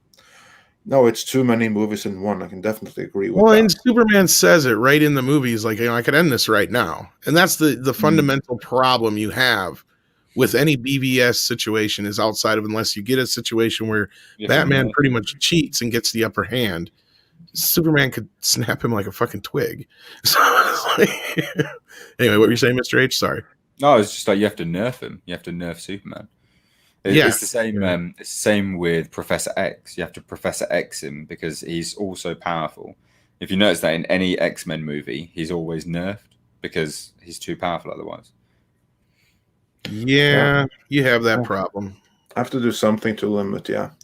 And Daryl Brewer says, "Hail guys, any validity to the rumors of a Firefly remake and your thoughts?" I have been hearing rumblings. What about you, Mr. H? Yeah, I've heard literally just the very bare bones of there's thoughts, discussions, maybe something happening, but that was about it, really. I've not heard much else. I've heard a little bit more. I've heard a possibility of some people returning, but I've also heard the possible recasting of some other characters. But well, the thing is, you're going to struggle with that now because Joss Whedon's got the big old boot, proverbial boot from the other show he was working on was it for HBO Max? I think it was. Yeah, it was. So, that incident. Unless he just becomes an executive producer and isn't even really. He's going to get like a symbolic. They're going to use the title. They're going to take the Firefly name, and they're kind of like going to bury that he was the original creator of it, and he's not going to get any credit on the new one other than here's some cash to shut up. Yeah, probably. Essentially. Yeah. Otherwise, though, speaking of that situation, I don't know how far you've gotten on an editorial on the whole thing with the whole Warner business. I can tell you exactly how far I am. Have not yet started. That's because the whole Ray Fisher thing, like, I'm not working for DC as long as Walter Hamada's there. The balls on that kid, I tell you, he did not want to work ever again. Is he like trying to? But he's not even a good actor. No, I know. So, I mean, we're not talking about Daniel Day-Lewis here, right? Let's take this situation out of the BLM era. If this happened in any other era, right? If this happened, no way this kid would have a fucking career. I'll tell you what, this guy perfectly sums up the phrase I coined on my channel, PAG. He is a PAG. Hashtag Ray Fisher is a PAG. Participation Award Generation. He wants a medal just for turning up. He's an absolute joke. Well, I just don't know what this kid thought he was getting into. I really don't. And I'm willing to give him, like, okay, this is your first big movie besides, he had the little cameo in BBS or whatever. And I get it. Your experience was probably way different with Zack Snyder than it was with Joss Whedon. I totally get that as well. But I have a hard time seeing any of the racism that he's crying about. All I see is, like you just said, a pretentious, stuck-up little participation generation kid who thinks he should be getting all the attention and whatever he wants, and he doesn't realize he's not Ben Affleck. He's not one of these main actors who, when they have something to say, the director will listen. I'm sure Joss Whedon is just like, kid, I don't know who the fuck you think you are, but I've been doing this since before you were born, and you need to just say booyah. That's all you need to do. Just say the catchphrase of the character and fuck off. Exactly. And evidently their investigation did not warrant getting rid of Hamada, even though he wasn't even there, from my remembrance. When he wasn't there at the time. He had nothing. He came in later. The people that were there at the time were Johnson Berg. They were the ones that were in charge. Whereas Hamada, he wasn't even there. Or if he was there, he wasn't in the leadership position. That only came later. So I don't know quite what his beef with him is. And he doesn't like him because he's like covered for other people, I think. Or probably because he's been a company man. And who knows how long a future Hamada is going to have as the head of DC on film. That we don't know. He could be gone before we know it, but if he is, it won't be because of Ray Fisher.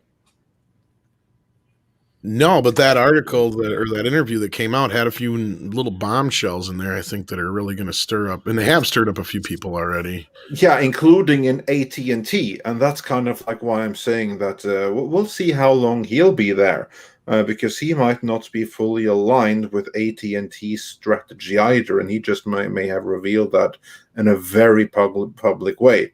So we'll see how long he remains with the company. That's why I really can't wait for your editorial on that. Because Hamada, he's not an AT&T hire. He's a hire from the people that AT&T got rid of. And you know who has been playing ball with AT&T? Emmerich. The other guy, the big guy over there at Warner Brothers. Because he knows that shit. I'm on the hot seat right now, and I can be gone too unless I do every little thing that they ask and hope that they are willing to let past bygones be bygones. Yeah, so I think it's an interesting power play of Game of Thrones going on behind the scenes. Indeed. I really can't wait to hear your breakdown of it if we get one soon, because there's a lot to get into there. Like, I mean, of course, there was some good stuff in the interview. We found out, for sure, pretty much it was confirmed that Michael Keaton is going to be coming back. They're going to be trying to do 4 DC movies a year. Every DC movie they make is a potential spinoff for HBO Max. Yeah, 4 movies a year. Yep. 4. Yep. That's too much. I think people are fit. I'm sure there'll be people that disagree. I get it. But I just think comic book movies seem to have run their course a little bit now with both Marvel and DC. I don't know. Maybe it's just me, but you know what I think that is? I think that wasn't meant for us. I think that was meant to give investors and the market and everything like that confidence that, they get it. HBO Max hasn't worked out so far, but there's going to be so much content in a few years that we're just going to stick with it. That's what I think that was. That's not meant to be taken literally by us. That is just, projecting towards investors, to everyone who's like looking at HBO Max saying, why isn't this doing better? They're like, oh, no, wait. Just look what we're planning. Look, we just announced all of this good stuff coming. That's what it is. I do not believe for a second they're actually going to make that much. But announcing that they're going to, with no titles, no directors, no filmmakers, no commitment other than saying the sentence to appease investors. That's what this is. Yeah, and then buried in that was a little bombshell, or at least this is possibly what you're getting at, Andre. And again, I want to hear your take on this in the editorial. I can't wait.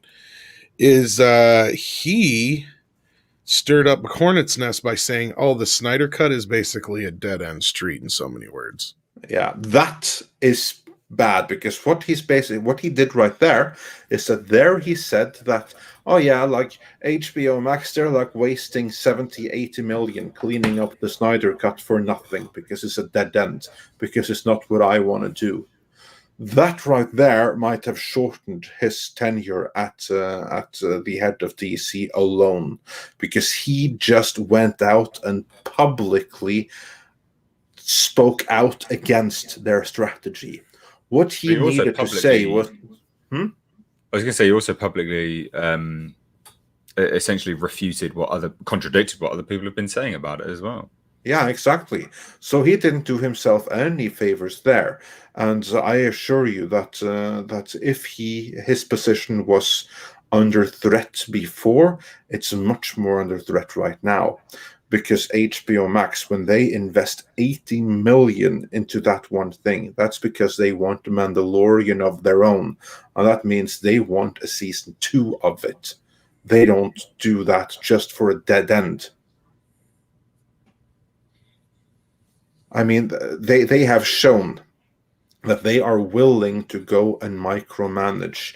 And here then is someone, an incumbent who was there before, who goes out and actively speaks against their interest. That's not going to sit very well with anyone in AT&T. No, and I think it really does show the division that we've been talking about for a while, that there's, well, I mean, it's pretty obvious. They've made it obvious in some cases, but yeah. And I think you're right, Andre. I think it's going to come to the head. I don't think this guy's going to be there much longer. I really don't. Indeed. And then we have another cool one from Patriot Productions, who says for $9.99, thank you so much, that was on set during the Wonder Woman 84 fight scene in the mall.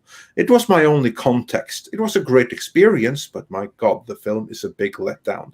Hopefully my films will be better. So yeah, do check out Patriot Productions, everyone. Well, and that's one thing is, it's really cool to be able to experience something like that. But that was like early on, we got a few of the leaks from the Joker set that weren't 100% accurate. They were somewhat accurate, but not 100% in a sense that, like, yeah, when you're doing a scene, like, it feels like the whole movie's about that one scene.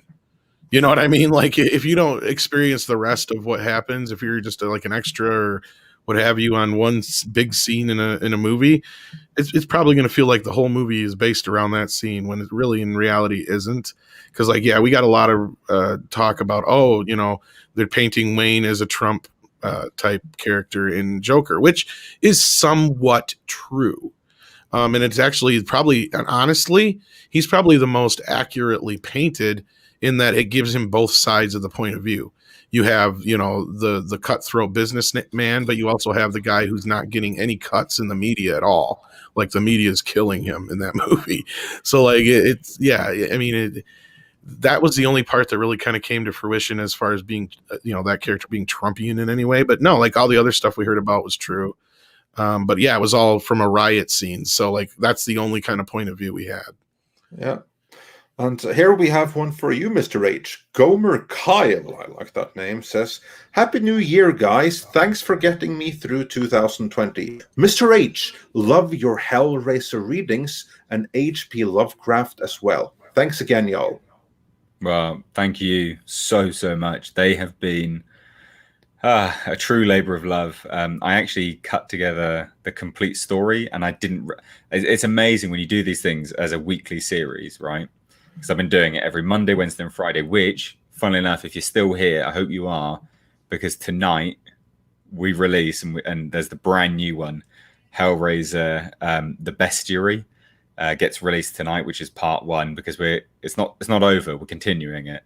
But it's amazing when you do this thing constantly, and then you step back, and I edited it all together, and I was like, oh my God, how long it is. It's 7.5 hours of Hellraiser narration, theatrical kind of dramatization thing. That's crazy. It is unbelievable. So they're actually on the channel now, and if anyone's interested, it's Hellraiser. I can't remember what it's. So there's the Boom Comics. Yeah. So to anyone wondering, it's basically Mr. H doing the narration of the motion comic. Hellraiser Boom Comics that were written by Clive Barker himself, or at least credited to Clive Barker himself, which is kind of like the true continuation of the original movies, plus the comics from Epic from before, in that it has the Hadrowers and everything like that. So it's awesome stuff, and do check that out. Well, if anyone's intrigued to see Kirsty Cotton become Pinhead, that's always interesting. So check it out. I really enjoyed it, and I'm so glad that people have enjoyed it. So thank you so much. And Gomer is still here in the chat, and he heard it all. So yeah, awesome. Yeah, so he got it. And moving on from there, I saw in the comment that someone was checking out the Norwegian series Home for Christmas on Netflix. I actually haven't seen that myself, but let me know what you think of it. So hopefully it will be Hopefully you'll enjoy it. I think it's on its second season now. Hjem til jul, it's called here. So yeah, cool. Check that out and let me know what you thought of it. And moving on from there, Aaron C. says, so Kathleen Kennedy has another director dilemma with Patty Jenkins now. Oh, the irony, isn't that? That's so true. Because Patty Jenkins, Kathleen Kennedy, she has like this thing of hiring directors and stuff when they're hot, when they're super hot, based on like the previous thing that they did, and then they have something else that comes out, and then that kind of bombs. And then the director that she announced suddenly isn't so hot anymore. That first happened with Josh Trank, who was like the super, super hot director after Chronicle. So she nabbed him for the Boba Fett movie. And then the Fantastic Four happened. Like, it wasn't even released yet. It's just like it was leaked what kind of crap show it was on set. That incidentally was when Midnight's Edge kind of like sorted out. So go check out our true vintage videos on that. I'm very, very happy to report that Midnight's Edge was the first channel to cover the whole Trankgate thing months before anyone else did it. So yeah, good times. But of course, then it happened again with Game of Thrones, because then you have the D&D, Benioff and Weiss, that were super hot after like the first few seasons. And then they were announced for a trilogy. And then season 8 happened. You forgot Trevorrow, even though the story... Trevorrow. But that's from a certain point of view. But here's the only thing is, you think that Patty Jenkins is going to get fired? I don't think so. She's of the right persuasion. And if you don't think that Warner Brothers isn't going to do everything they can to hide the fact of how much of a failure this movie is... She got a fucking... And this is what I said the other day. Warner Brothers gave Patty Jenkins the biggest Christmas gift anybody could give anybody. Because there was no fucking way Wonder Woman was going to make the money back they were hoping, even if it was a non-pandemic situation. No way. Because somebody brought it up in the chat way earlier when we first started talking about it, but they said, what does it need to make? Like 600? No. Try more like almost $1 billion, a cool $1 billion. Because these movies now are budgeted that way. When a movie hits over 200 some million in the budget, that means it has to make 3 times its money back. That means that Wonder Woman had to have made at least $800 million to walk away with some kind of decent profit. Just look at like BVS and Justice League as perfect examples. Those movies made no money in the theaters. And in fact, Justice League lost a shit ton of money. So yeah, there was no way. No way this movie was going to make its money back. Even in a non-pandemic world, I guarantee you the most it would have made would have been, I think it would have limped home with a measly $500 to $600 million after word of mouth got around. But I think what's amazing is, I mean, she really lucked out because they agreed to pay her all of the back end residuals as well. Like that's what I mean. Between that and the optics of it, it's biggest insane. gift they could ever give anybody. Yeah. She's laughing all the way to the bank, that woman. Seriously. Absolutely. But still, for AT&T and for Warner, that was a necessary price of business, because that way they don't have the 2 leading ladies, Patty Jenkins and Gal Gadot, going out to trash them. They can deal with all the men trashing them, but it would have been very bad PR if Patty Jenkins and Gal Gadot had done it. So they paid them their "don't trash us" money. So yeah, money well spent, I guess. Indeed.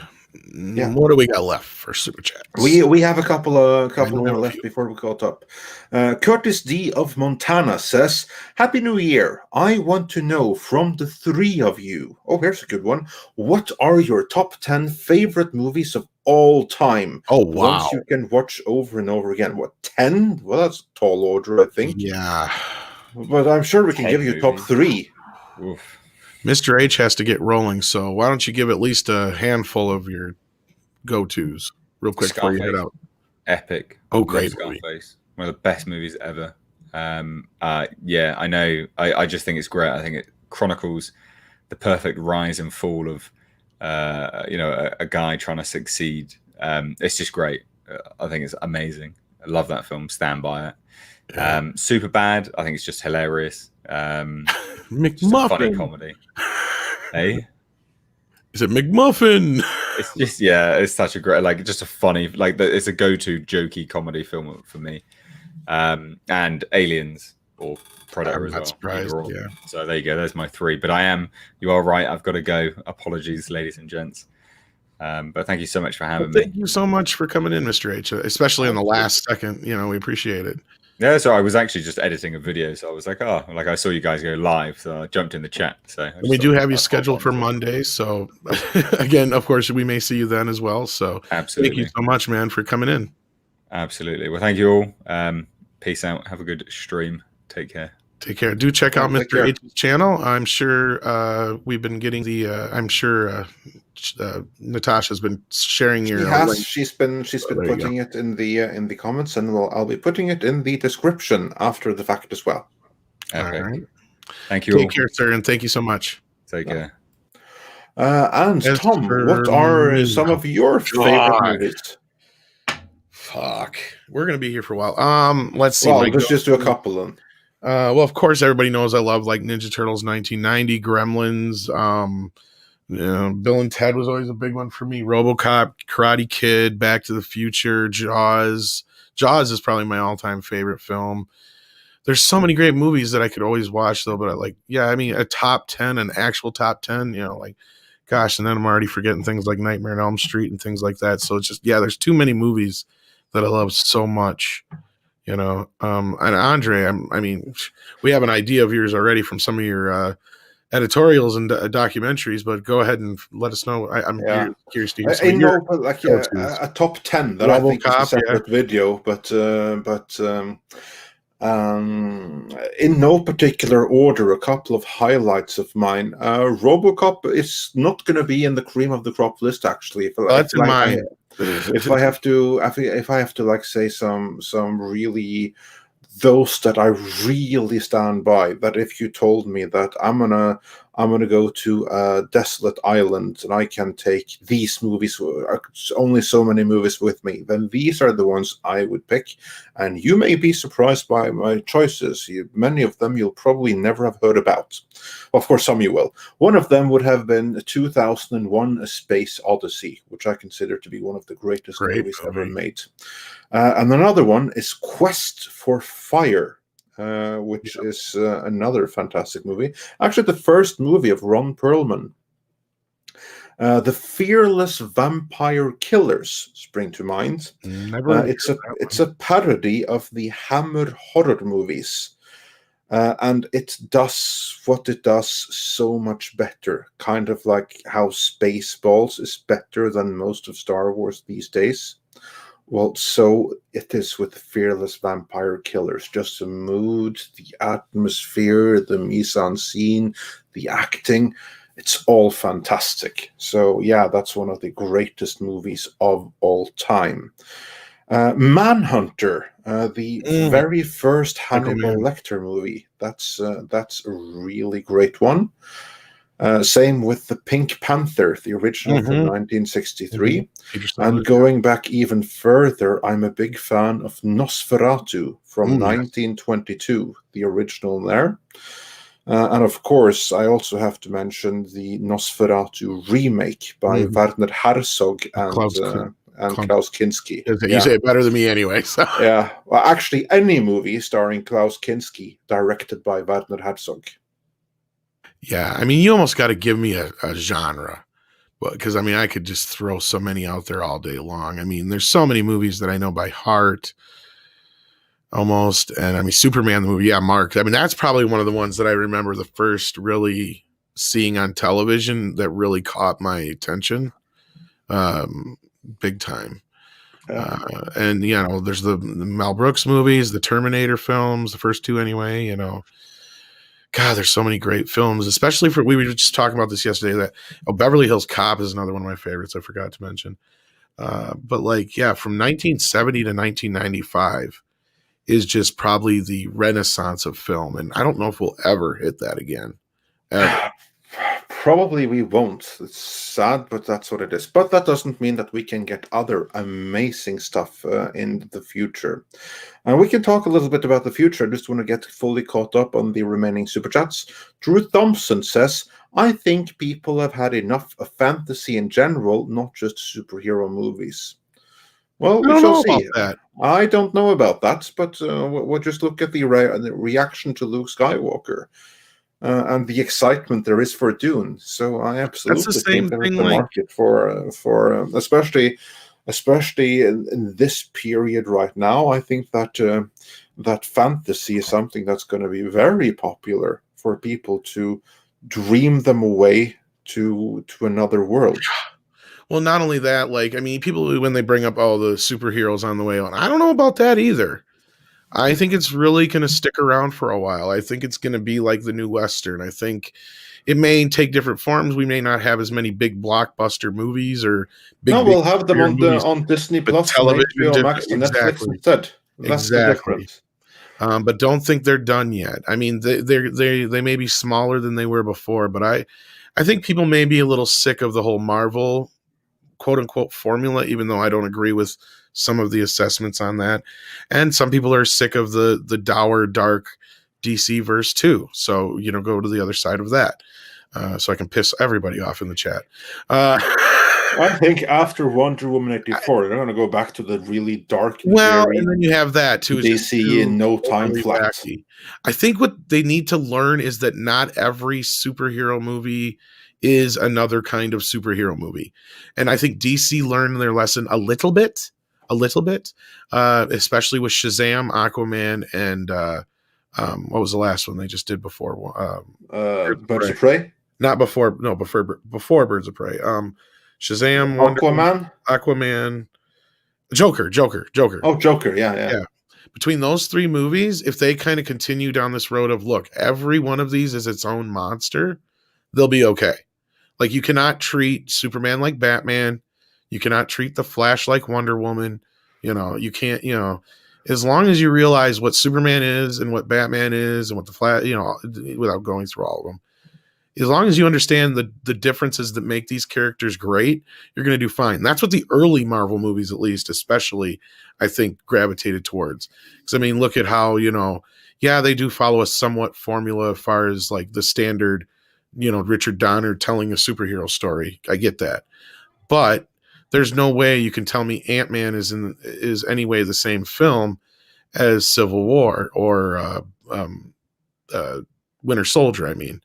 They're two totally different kind of films. You have a heist comedy up against a political thriller, and you have a lot of that, especially in the earlier Marvel movies. So I think that's the kind of the route they got to go. They just got to remember everything is not the same. Guardians of the Galaxy took it into a, fantasy comedy.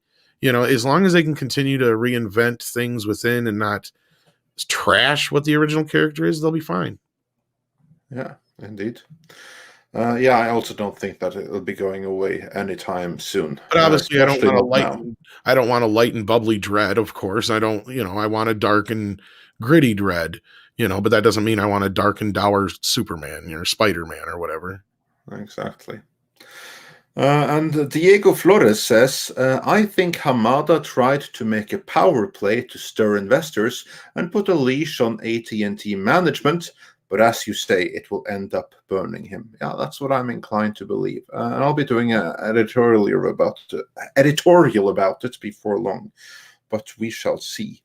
Now, Tom, we are caught up with the super chats. And now I look forward to of the movies and stuff that you can think of. What are you looking forward to in this coming year, in 2021? If it actually comes out? If it actually comes out. I'm looking most forward to things like Ghostbusters. Gosh. That's the only one that really sticks out right now that we haven't really gotten already.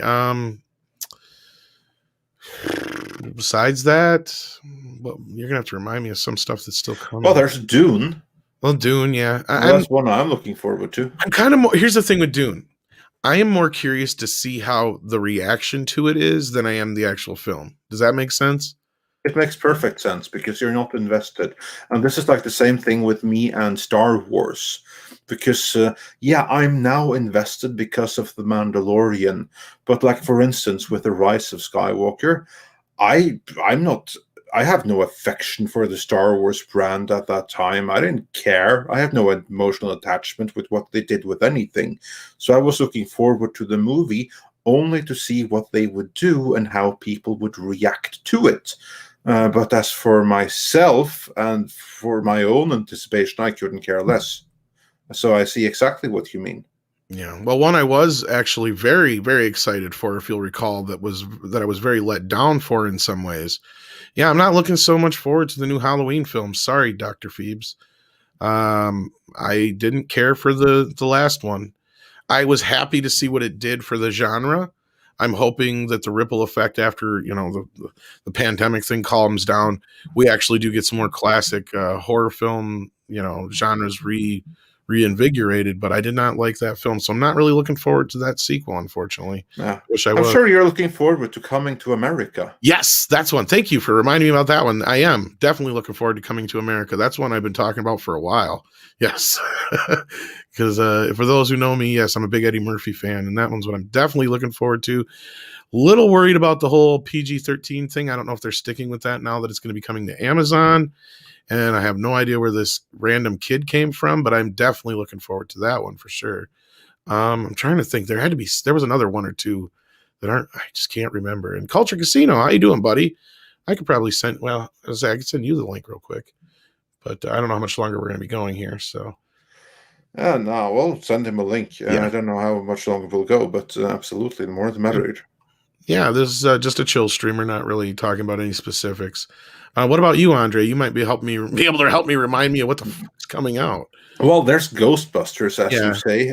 There's Free Guy with Ryan Reynolds and Taika Waititi. That looks like a bit fun, but it's directed by Sean Levy, and I've never forgiven him for the Pink Panther. The Suicide Squad. I totally that's one I look forward to. Yeah. And then, as for me, I also look forward to The Conjuring. The Devil Made Me Do It. That's one I wish I kind of like those movies. So, I wish I was looking forward to this one, but I don't think that's coming out till the next year because they haven't even started filming yet, Christian. It may get lucky and be out by Christmas, but we'll see. Sorry. Yeah.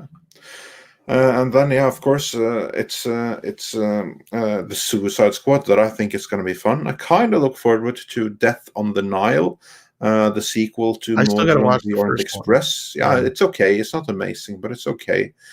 And then there's Snake Eyes, the G.I. Joe reboot. So I like G.I. Joe, but I'm not looking forward to that at all. Yeah. Well, we'll see what they do. I can't wait until Rob gets a hold of it.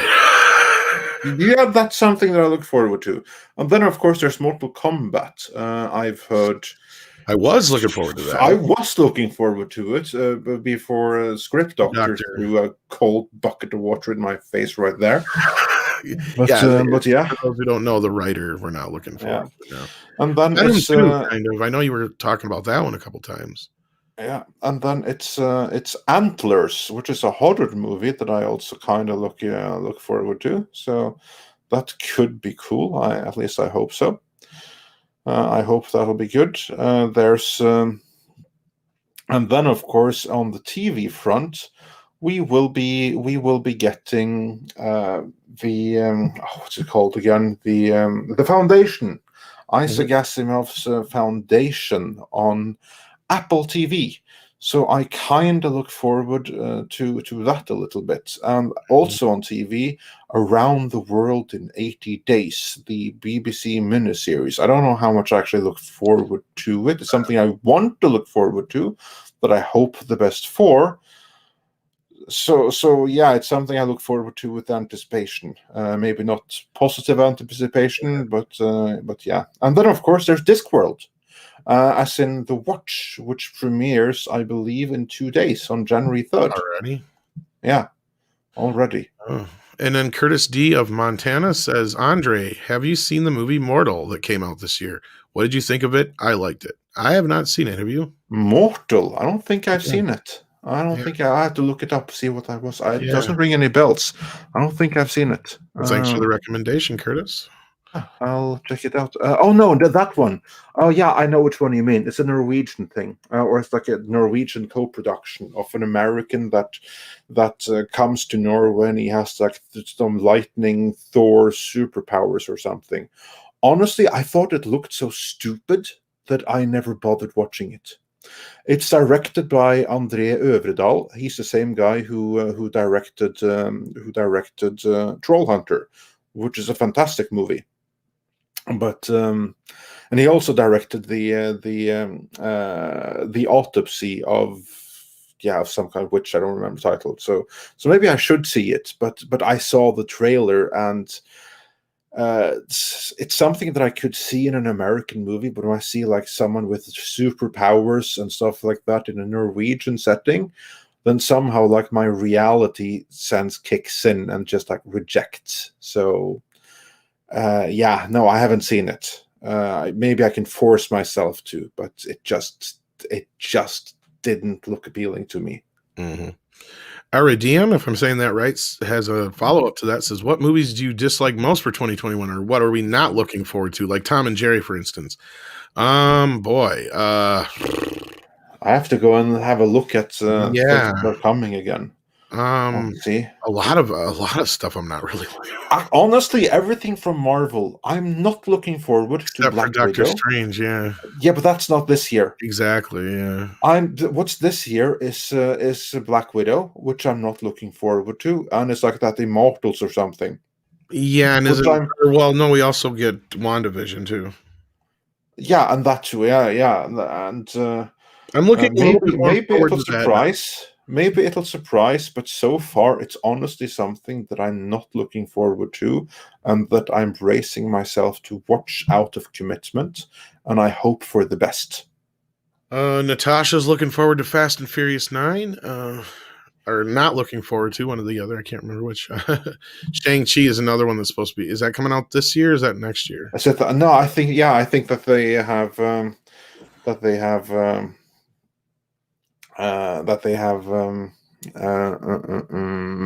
it was supposed to come out this year, right? Because you had Black Widow and Immortals for last year, and then Shang-Chi was coming this year, and now all three are, I believe, on the docket for this year. I don't look forward to a single one of them.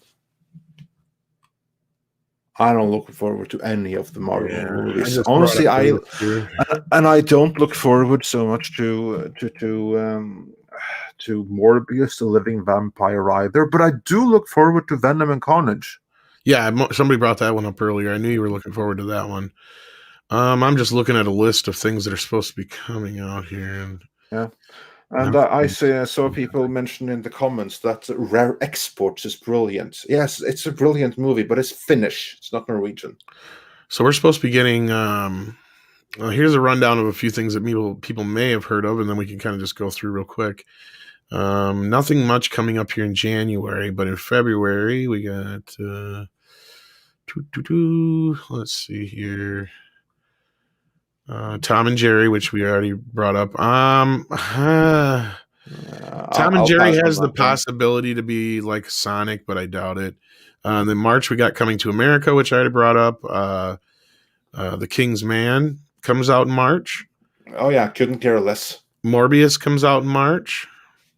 Or supposed to be out in March. I should preface this was supposed to be, guys, right? And then in April they got No Time to Die still scheduled. Yeah, that's also another one that I really don't care that much about anymore. Mm-hmm. Peter Rabbit 2. There was a time when I cared, but that time has long since passed. Bob's Burgers movie coming out. Mortal Kombat's April. Quiet Place 2 comes out in April. I still haven't seen the first one. I have seen the first one, and I'm not excited for a second one. The first one was really good. I liked the first one. But the way that it ends, I thought was a really fine ending. I don't see a reason for a sequel. So, again, not looking forward to. Yeah. Then we've got May supposed to be Black Widow. We've already brought that one up. Godzilla vs. Kong. That's the other one I'm kind of looking forward to. I forgot about that one. Yes. Oh, yeah. I couldn't care less. Yeah, Spiral comes out that month. That's the Saw sequel thingy. Okay. Then we've got F9, which was the one that Natasha brought up. Cruella. I think that one's going straight to Disney Plus now, if I'm not mistaken. Oh, I'm sure it is. Why on earth would it go straight to theaters for one thing, and why would anyone be interested for the other? Yeah. And then June, we'll see the Conjuring sequel. I think you already brought up, or prequel, whichever it is. The Devil Made Me Do It. That I do look forward to. I know that'll be an unpopular opinion, but I do like those movies. I like the Conjuring universe. Yeah. Sylvester Stallone has a movie from MGM coming out called The Samaritan. That should, that's the one with, that one could be cool. Yeah, that one might be all right. And then Ghostbusters, of course, which we already brought up, and Venom, Let There Be Carnage, we already brought up. And then coming in July, we got Top Gun 2. I'm not really looking forward to that, but I know a lot of people are. I don't know about you, Andre. I'm vaguely interested. Then the Minions, another one. Then Shang-Chi. If that's still coming out then? We'll see, because now they certainly have like 3 movies on the docket, 3 movies to dump to Disney Plus, and can they really afford that? I wouldn't be surprised if Shang-Chi is pushed back till next year. Yeah, while they do the 2 that were supposed to come out last year, this year instead. Yeah. And then we have Uncharted is scheduled to come out in July. Have they even started filming that yet? I think they. Well, honestly, I don't know, and I hope it'll be cool. I hope it'll be cool for the fans. Yeah. But personally, again, I couldn't care less. Yeah. Then we got Space Jam 2, which we've done a video on, but again, I'm only looking forward to that in the train wreck sense. Basically, yeah, exactly. Me too. Like, I didn't even like the first one. I do, but again, that was never mind. Yeah, I can tell it's probably not a movie that would appeal to you, possibly. Jungle Cruise comes out that month as well. What's that? That's the Rock movie, the Disney ride. Jungle Cruise.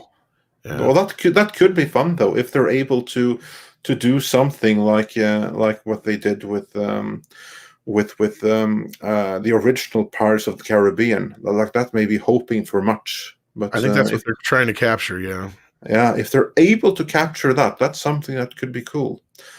When is the Resident Evil reboot coming out? So that's this year or is that next year? It's not on the list yet. We'll see here. We only got a couple months left. Now we're hitting August. August is when we'll see the Suicide Squad, most likely. That's one we already talked about. Hotel Transylvania 4, don't care, but I know some people do. Don't Breathe 2 comes out that month. Paw Patrol, the movie. There you go, Andre. There you go. So they haven't used the nice chase just yet. The Candyman prequel, sequel, rebootquel, whatever the hell it is anymore, has been pushed to August, evidently. And Rob will be happy that that's when Peter Jackson's Beatles documentary is also scheduled to come out. And just what everybody's been waiting for, in September, Jackass 4. I've been waiting for that. Resident Evil. Seriously? Oh, yeah. I'll one of the best 3D experiences I ever had in cinema, and I say this ironically. Did they have that? Was yeah. Jackass 3 was in 3D. Yeah, but is the Blu-ray in 3D though? I don't know. Probably. I remember. I think it came with anaglyph ones. That's why I never got it. I'm like, I hate. Okay, yeah. But anyway, seeing that in 3D, of course, not every single scene. Like you know which one I'm talking about that I could have done without. But other than that, I was pretty decent in 3D, and certainly that intro sequence in 3D was amazing. Yeah, I'll have to see if I can find that one. I don't mind those movies; they're all right. And then that's when Resident Evil comes out. That answers your question there. Or at least it's scheduled for September. Okay, yeah, and I kind of look a tiny little bit forward to that one too. Although I am a big fan of the first one with Milla Jovovich. I can take and leave all the other ones, but that first one, that was really good. I liked it the first time I saw it, but then subsequently it just kind of fell off for me, so I never saw the sequels. That's when also Death in the Nile is supposed to be coming out, which you also brought up already. Yeah. Boss Baby Family Business, and a My Little Pony movie. Yay, the bronies will be happy. Oh, God. I'll see about that one. October, we'll see Dune. Hopefully, maybe. You never know. Yeah, we'll see. We'll get a sequel to the Addams Family cartoon, it looks like, if that's actually in production. I did not know about that. Halloween Kills, which we already brought up as well. And then November, we'll see a Clifford the Big Red Dog movie. I'm sure your kids will love that. Mission Impossible 7. Will Smith King Richard movie. That's the first I'm hearing about this. Okay. Will Smith King Richard. What madness is this? HBO Max movie, evidently. Okay. Pass. Spielberg's West Side Story hits cinemas in December if there's still any left. The Spider-Verse sequel is supposed to be out then. The Matrix 4 is supposed to be out then. Sing 2 is supposed to be out then. And that pretty much rounds out the year so far. I think that's the best we could have done. I have to say, I hope there are some surprises on Netflix and Disney Plus and stuff, the things that we haven't thought about. Yeah, I'm sure there's plenty. Because of the things right here, there really isn't a lot to look forward to. No, not really. There was one other one here I saw. Oh, there's the Eternals comes out in November. I accidentally skipped over that. Yeah, that's one of those I said that I couldn't care less about. And I think we missed did we? I think we might have missed a super chat. We did miss a couple. Yeah, Nelson Sheretta said earlier, what percentage of movie theaters will be open this year? Tom, any thoughts on that? Sorry, what was the question? What percentage of movie theaters will be open this year? They're at what, 30 now %? I don't know. I will say that for anyone that's like thinking, yay, 2020 is over. Now things can go back to normal in 2020. Yeah, you keep on dreaming. I don't think that any more theaters going to be open next year than this year. So if we're at 30% now, then 40 next year maybe. Well, the thing is, we're going to end up seeing like a lot of the chains to close. They're going to like Regal and AMC are probably going to go belly up. No, I would hope so. Honestly. And then somebody will either come in and buy them, or it's hard to say. I mean, the boutique theaters might kind of take over. Mills.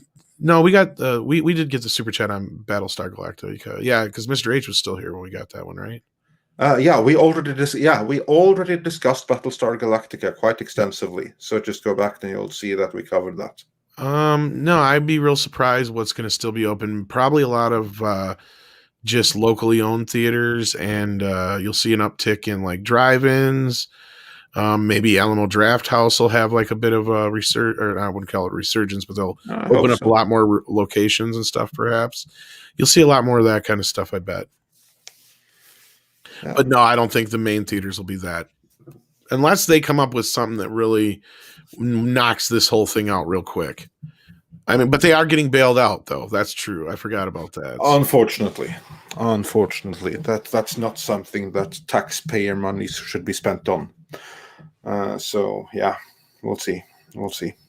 And we did get a few more. I don't know. Yeah, we did between that and Kit Kat's here, but go ahead and check. The Kit Kat is the next one that we're on, so that's perfect. Just bring that one up.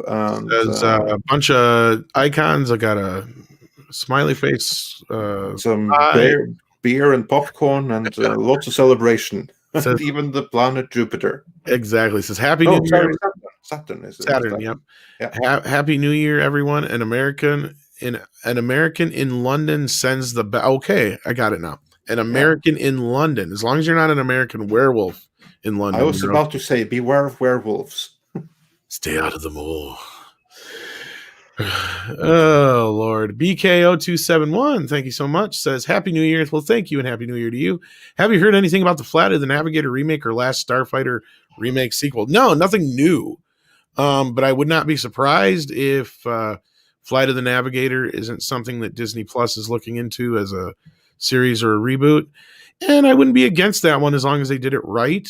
It was not like it was a major, like, huge movie, or anything like that, to where I have I grew up with it. I have an attachment to it, but I'm not against a remake. Same thing for Last Starfighter. Both films have a lot of potential for remakes or sequels, and same thing goes for Navigator. You can make a sequel as far as that goes, but the former I think is just a little not well known enough for a sequel, but the latter might be. And the latter I could see as a great sequel series, especially if you can get like Lance Guest and whoever else is still alive on board. And in the day and age now with how gaming is all online and stuff, I think you could have a lot of fun with that. What do you think, Andre? I've never seen any of them, but you've never seen The Last Starfighter?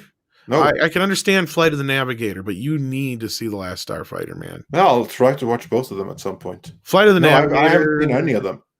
You could watch that one with your kids and you'd enjoy it probably. Okay, cool. But Last Starfighter is like, no, that's like a must, a sci-fi must. So yeah, I can't believe you haven't seen The Last Starfighter. No, I haven't. I mean, there are worse movies that you'd be shocked if I said I haven't seen. But we don't have to go through that right now. But the idea of The Last Starfighter has been ripped off so many times. I'm just surprised you haven't. Yeah. Curtis D. Montana, Andre, please watch Mortal. I want a Norwegian point of view on him about it. It is Norwegian lore. I think you will like it. The ending is great. Well, there you go. You have to watch cool. the review now. Yeah. I'll make a point of watching that too. It's just like the trailers just put me off really badly. But yeah, I like the director. So yeah, maybe I'll be surprised. Yeah. All right. Next, we have one from the Grand Inquisitor. Hello. Can't wait for the Charlemagne biopic with Michael B. Jordan in the titular role. I didn't know that was a thing. I hope you're just being funny. I don't know. Who wants that? I'm sure there's some.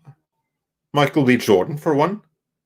Look, they did a movie about Ziggy Stardust, about David Bowie inventing Ziggy Stardust, and it was like one of the lowest level biopic movies I've ever seen. I can't imagine that this would be anything. Why? What? Okay, I hope you're just kidding. We'll move on. But thank you for the super chat. Taker 610.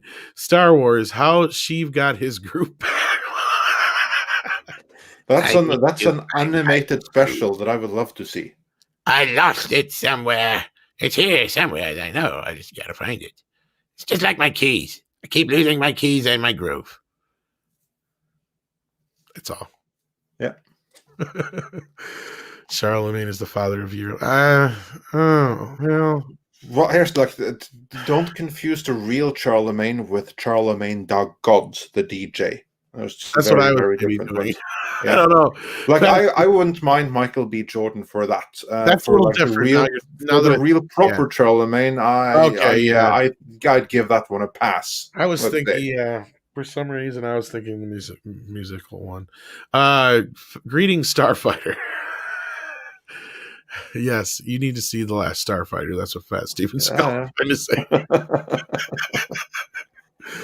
The Zuramata. Great movie though, if you haven't seen it. I have to see Fat Santa first. Yes, you need to see Fan Santa first. I should almost make Rob watch that too. And then we can get Mr. H and we can do a review. Concentration camp in Brisbane, Australia. Well, that sounds inviting. Happy New Year. Cobra Kai season 3 is now available on Netflix. Thanks for reminding me.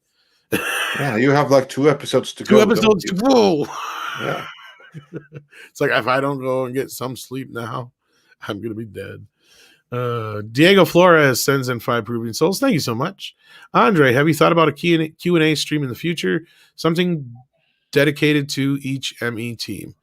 We can do that when we hit 200,000. Yeah, we've done it in the past, but help us there, and we'll get to it faster.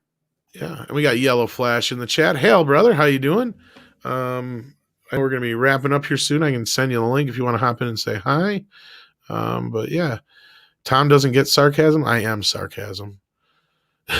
Sometimes I'm not sure. Mills sends in another super chat here. Says, you missed the last one. The movie of BSG is based on TOS. No, we got that one too. Got that one too. Yeah. He must have stepped out when, Yeah, the series is more universal, also without remorse, is coming to Amazon in 2021. Michael B. Jordan. Okay, good for him. But yeah, no, that's we did actually bring up that super chat too. That surprised me that they would go back to the original series for the upcoming movie. That sounds like a weird decision, because I don't know how many will remember that after the extremely successful sci-fi remake. Mm-hmm. There you go. Yeah. So yeah, I know we did talk about it earlier. So let's see here. I know we had a couple more come in here. At least one.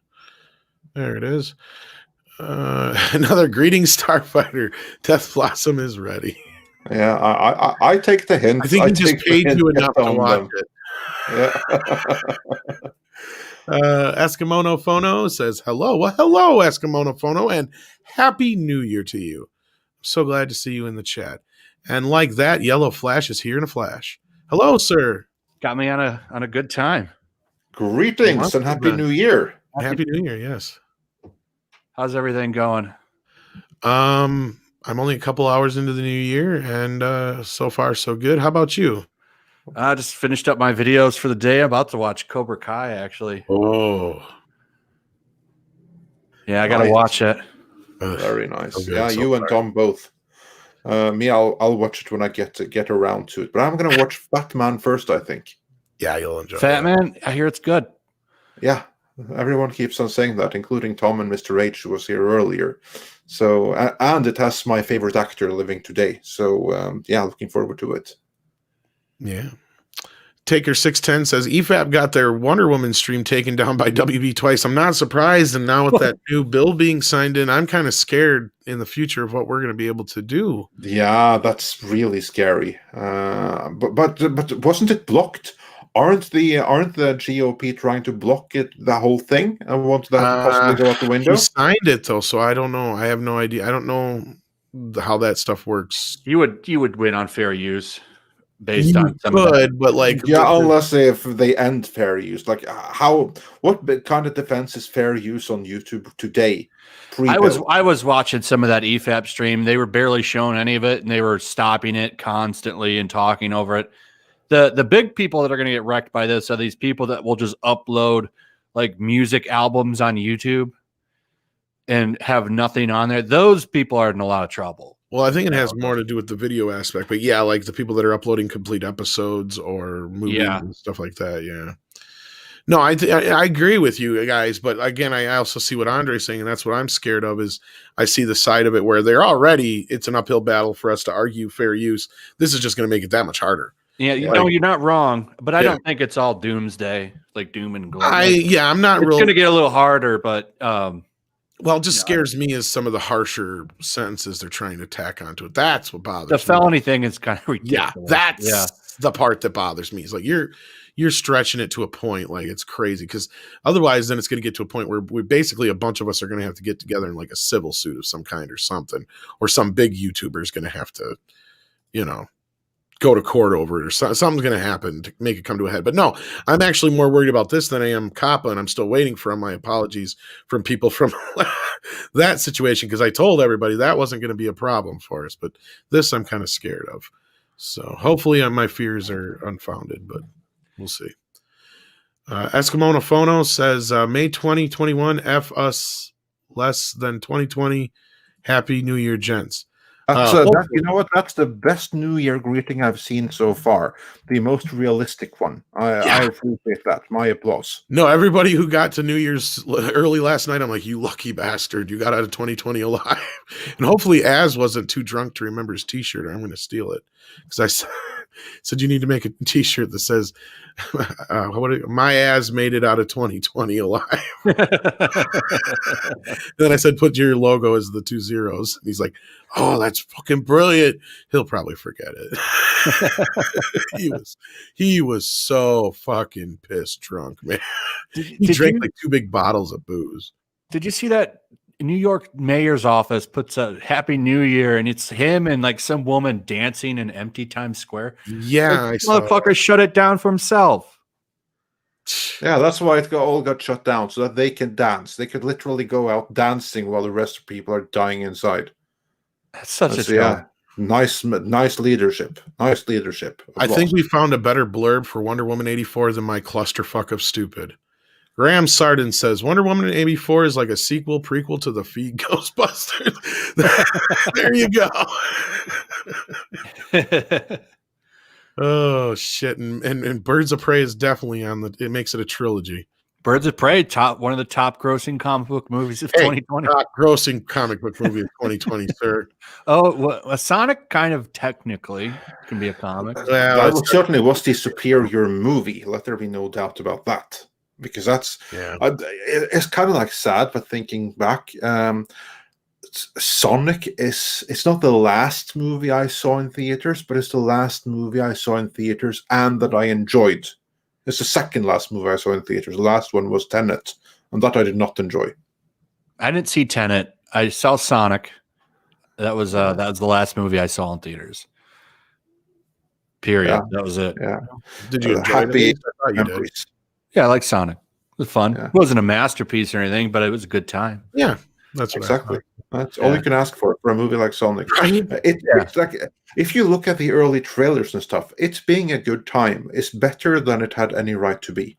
Well, not only that, you had a mixed race couple that wasn't, they weren't grandstanding on it. And not only that, it wasn't a white man bad movie. Yeah. I mean, it had all the things going for it. It was a good movie for kids. Had a lot of laughs for adults.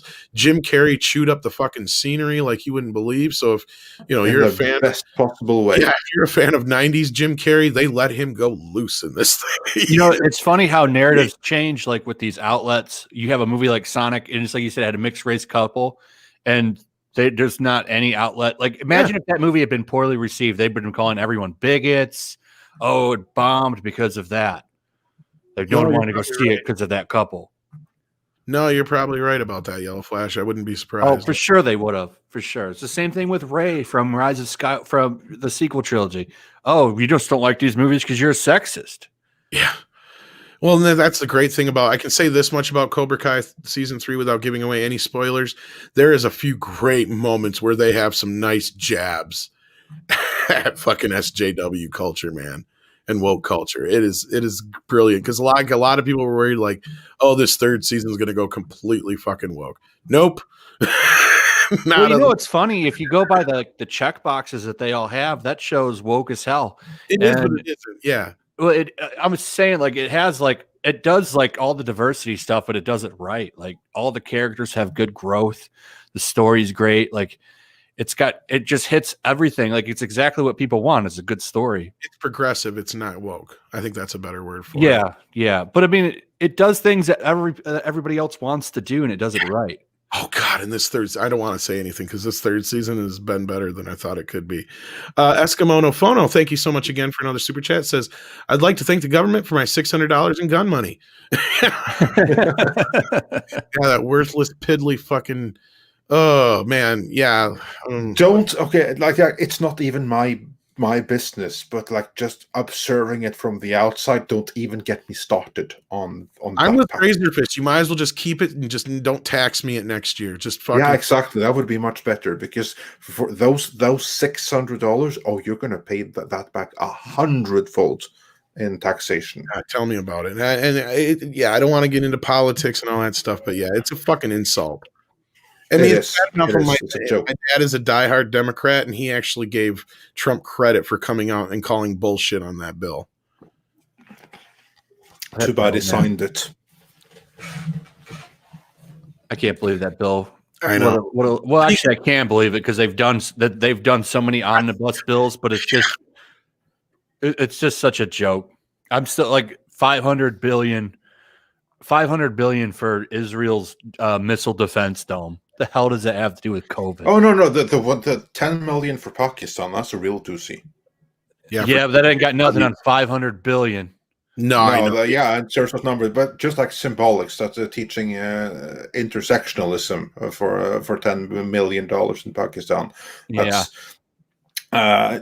Pakistan could absolutely use $10 million, but not earmarked for that particular end. They have far more important things to spend $10 million on. Yeah. Again, I don't want to get into it. And yes, Taker 610 says, I call it my stimulus check.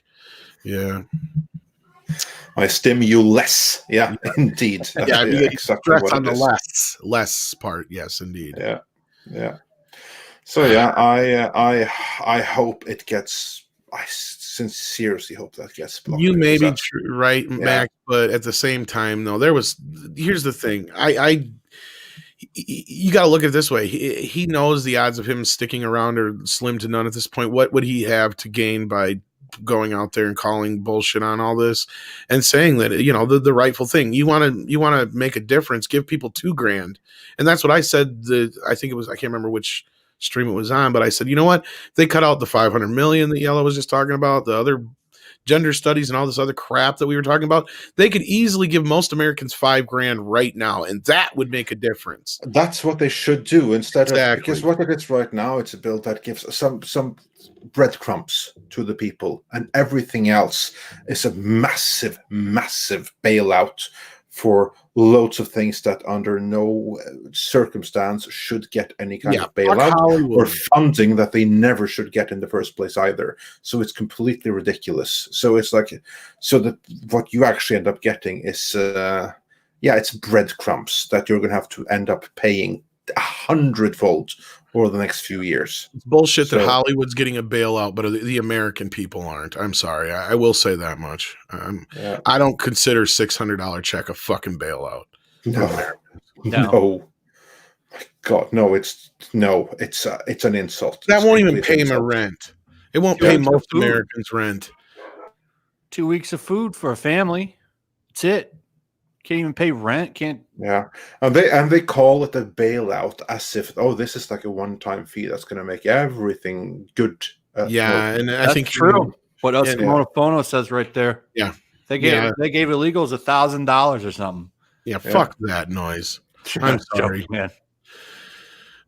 How people aren't just in the streets on this stuff. I don't get it. I don't either. What we've learned in 2020 is people will just roll over. That's what we've learned in 2020. Yeah, that's exactly it. But and I see most of you agree, and I don't want to get too far deep into the trenches. No, that's a rabbit hole we do not want to get into. But I appreciate your guys' patience, and I don't see anybody griping at us, so I appreciate that. So I think the sentiment is pretty universal. And I don't even want to get to it, but no one should be happy with it. And if someone wants, well, let's just move on. I wish I could tell them to shove it up their ass. I'll be 100% honest with you. I really do. I really do. But anyway. Yeah.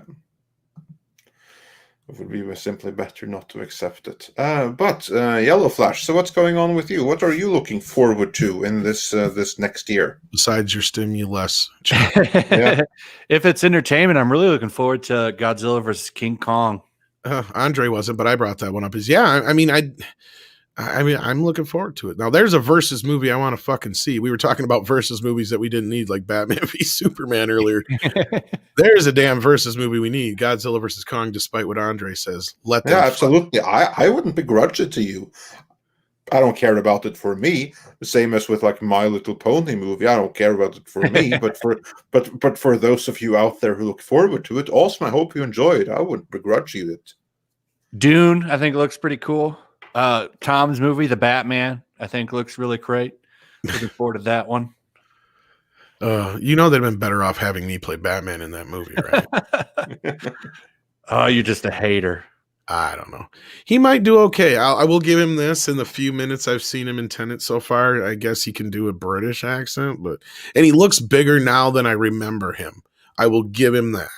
Like on screen, compared him side by side with Denzel's kid, I'm like, all right, he's a little bit bigger in stature than I recall. Yeah. But to me, though, that was never the issue. The issue, to me, it was at first. I couldn't buy that little pussy beating anybody up. Sorry.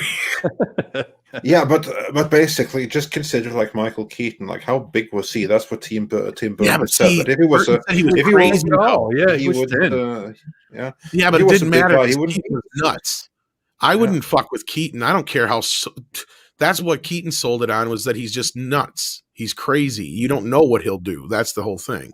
Like, it's not so much that he's a physical threat. It's that he might kill you.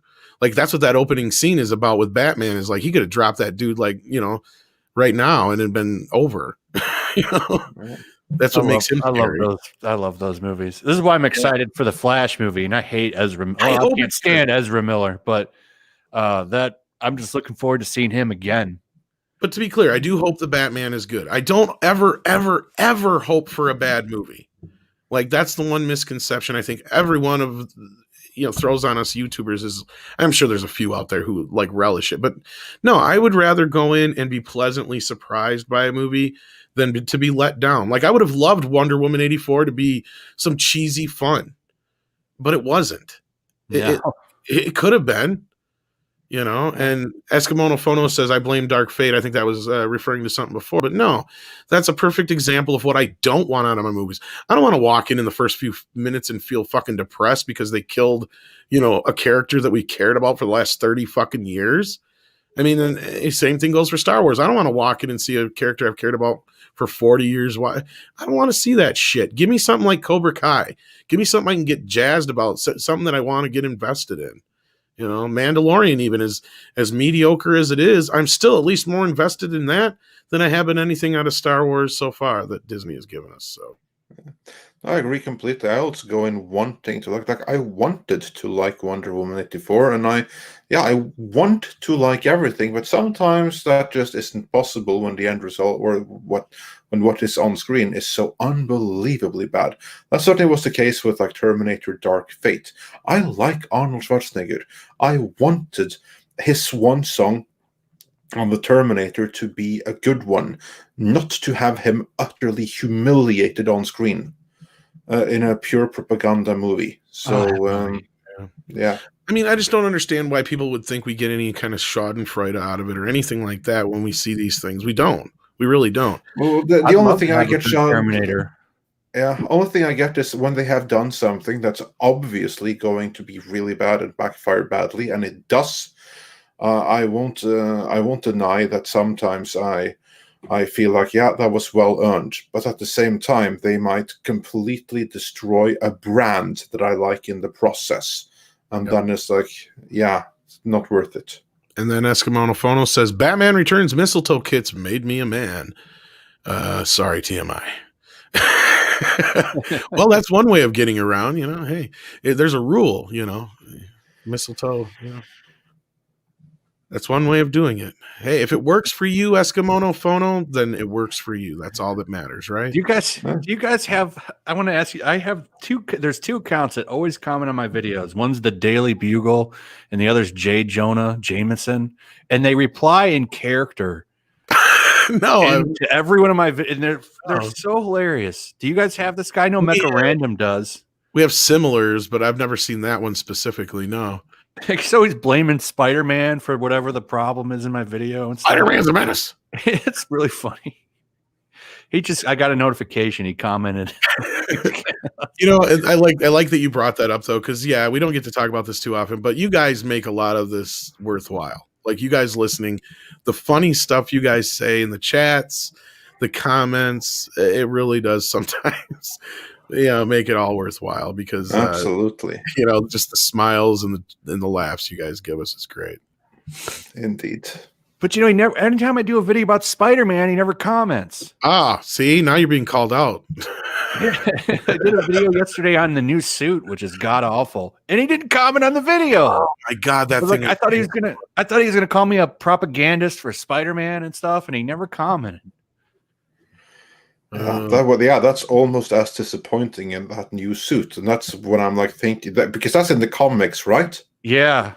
And that makes me like wonder: do they really want to cancel their own industry?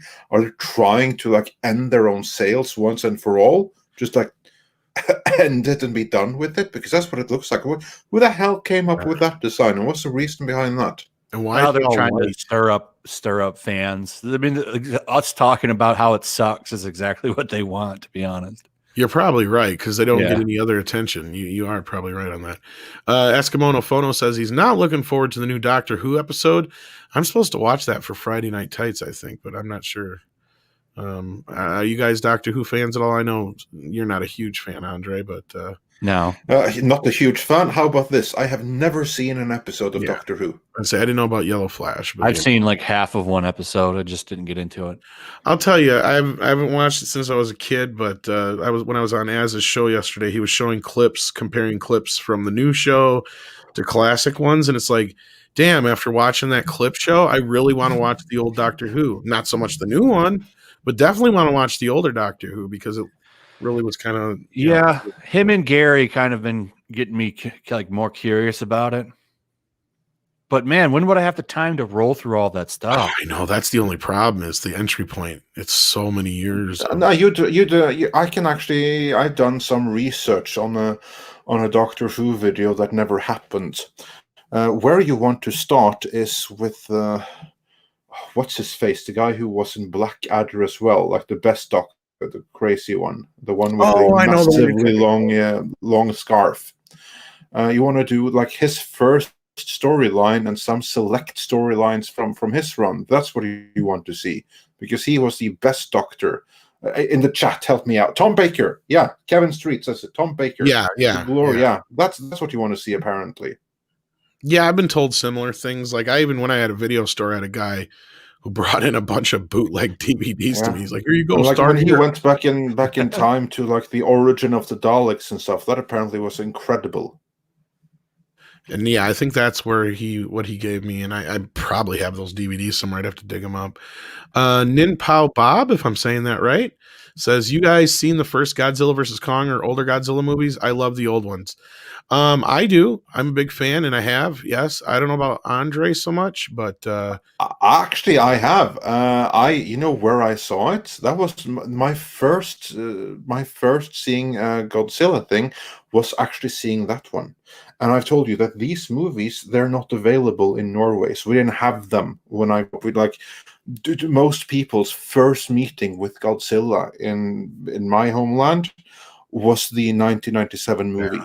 That was the first time people saw Godzilla in Norway, most people. But by then, I had actually seen King Kong versus Godzilla, and I saw that, of all places, in America. The first time I was in America was in the summer of 1995. And then we were in Virginia Beach, and at our hotel, we had HBO. And there they showed one day King Kong versus Godzilla. It was fun to watch. Yeah, I like the old Godzillas. They're fun. It's not something that I would be able to sit through today. But yeah, it was fun at the time in 1995, and I've tried to watch some of the other Godzillas, and I just can't. Like, I was able to suffer through the first one, but any of the others, like, I just can't get past the man in the suit. But that's me. But I'm sure, like you, Yellowflash, you probably grew up with them like me on like TBS and all that kind of stuff late night. Yeah, they're fun. I mean, but I can totally understand somebody not being able to get into the older ones now. So, but yeah, Criterion actually did a really great set of the older ones. If you haven't had a chance to check it out, if you find it on sale, it's definitely worth it. Waiting for Nerdrotic says, "Happy New Year." Well, Happy New Year to you, Waiting for Nerdrotic. Name. I know, right? So I'm saying some of these are just golden. And then Eskimono Phono comes in again with, "Don't bother, the canon is completely bungled." I think talking about Doctor Who. I think that's when that one came in. Probably no. Yeah. I don't know if they can fix that. But then again, if you ignore the new ones, I guess then it's no reason to think it's broken, huh? So there you go. Taker610 says, "Peter Cushing did 2 Doctor Who movies in the 60s. Yes, I did know that, actually. And I think they just recently came out on Blu-ray as well, if I'm not mistaken." Oh, that's cool. It's just such a shame that, like, most of or not most, but many of the early Doctor Who seasons were taped over. That's like why you have Doctor Who audio dramas to like rethread those stories that were filmed and that have since been lost, which is so. And not only that, what I can't get over is that there actually was Isaac Asimov's Caves of Steel was filmed, it was broadcast on BBC, and it's lost to history. It doesn't exist. Other than a couple of one clip here and one clip there, the rest is lost because they taped it over. Can you believe that? Yeah. And I wasn't chuckling at what you were saying, Andre. I was chuckling at the super chat here from Rob Alice. Wait, Tom had a video store? Next, you'll be telling us Gary had a comic book store. Yes. Something that's mentioned way too often. And I apologize. We had another one here. Where'd it go? Darn. I thought we had another one. Did we? I think that's it. Yeah, no, I think that's it, and I think we are fully caught up since you went through Somebody them all. Jeremy was in the chat, but I don't see him. No, I believe that was Indiana Jeremy. Oh, Could that be the one? Yeah. That's Jeremy of the Jer Army. Yeah. But I don't see It's this Jeremy said the BBC junked their archives, not just Doctor Who, but other stuff, including Beatles performances. Yeah, and Caves of Steel. Don't remind Rob of them. or There's so many great shows that the studios have messed up. I don't know, you guys probably aren't into anime too much, but I know you've heard of like Dragon Ball. Oh yeah, everyone's heard of that. When they put away their tapes, they actually put the sound file on the same frame as the video, and the audio is forever screwed. I heard something about that, and there's similar. Here's the thing: it's not just regulated to the BBC. Like we've told the story a few times about how I think it was Hallmark when they bought the He-Man Masters Universe Filmation series. They fucking destroyed the Masters. Yeah, I was like, what were you thinking? They took the original series, She-Ra and He-Man. They ported them over to digital in 480p, and then they got rid of the Masters, which were in film. So we could have had HD pristine fucking it just breaks my. They never had any idea that they would be putting these on, digital platforms, VHS, DVD tape. No, at the time, DVD was as good as it was. So they figured, no, DVD, that's as good as it gets right now. So we're just going to render them to DVD, and then we have the DVD files, and then we scrap the rest. And so now we're stuck with 2 generations of Go as far as definition is concerned. Whereas, as Tom says, we could have 1080p, maybe even 4K versions of He-Man and the Masters of the Universe and the original She-Ra. As it is, the best you're going to get is the original release of those things by, I forgot the name of the company, but basically the original release. Yeah. That's as highest quality as you're ever going to get. And then Universal fucked up the new ports, I guess, too. That's why I said the original release. Yeah. Yeah, the original version that's long since out of print that came in like 2005, 2006. That's the definitive version. And there will never be a better. Just dumb decisions like Deep Space Nine doing everything in what did they do? What was it, just 480p effects they did? Yeah, you had. Well, see, the upside of that is if you're lucky enough that if the original effects were saved, if somebody puts the money and time into it, they can be up converted or redone at least in a way that isn't as jarring, because that's kind of what they did with some other things. But yeah, if they don't, here's one problem they run into is if the effects are on a program that they can no longer open up.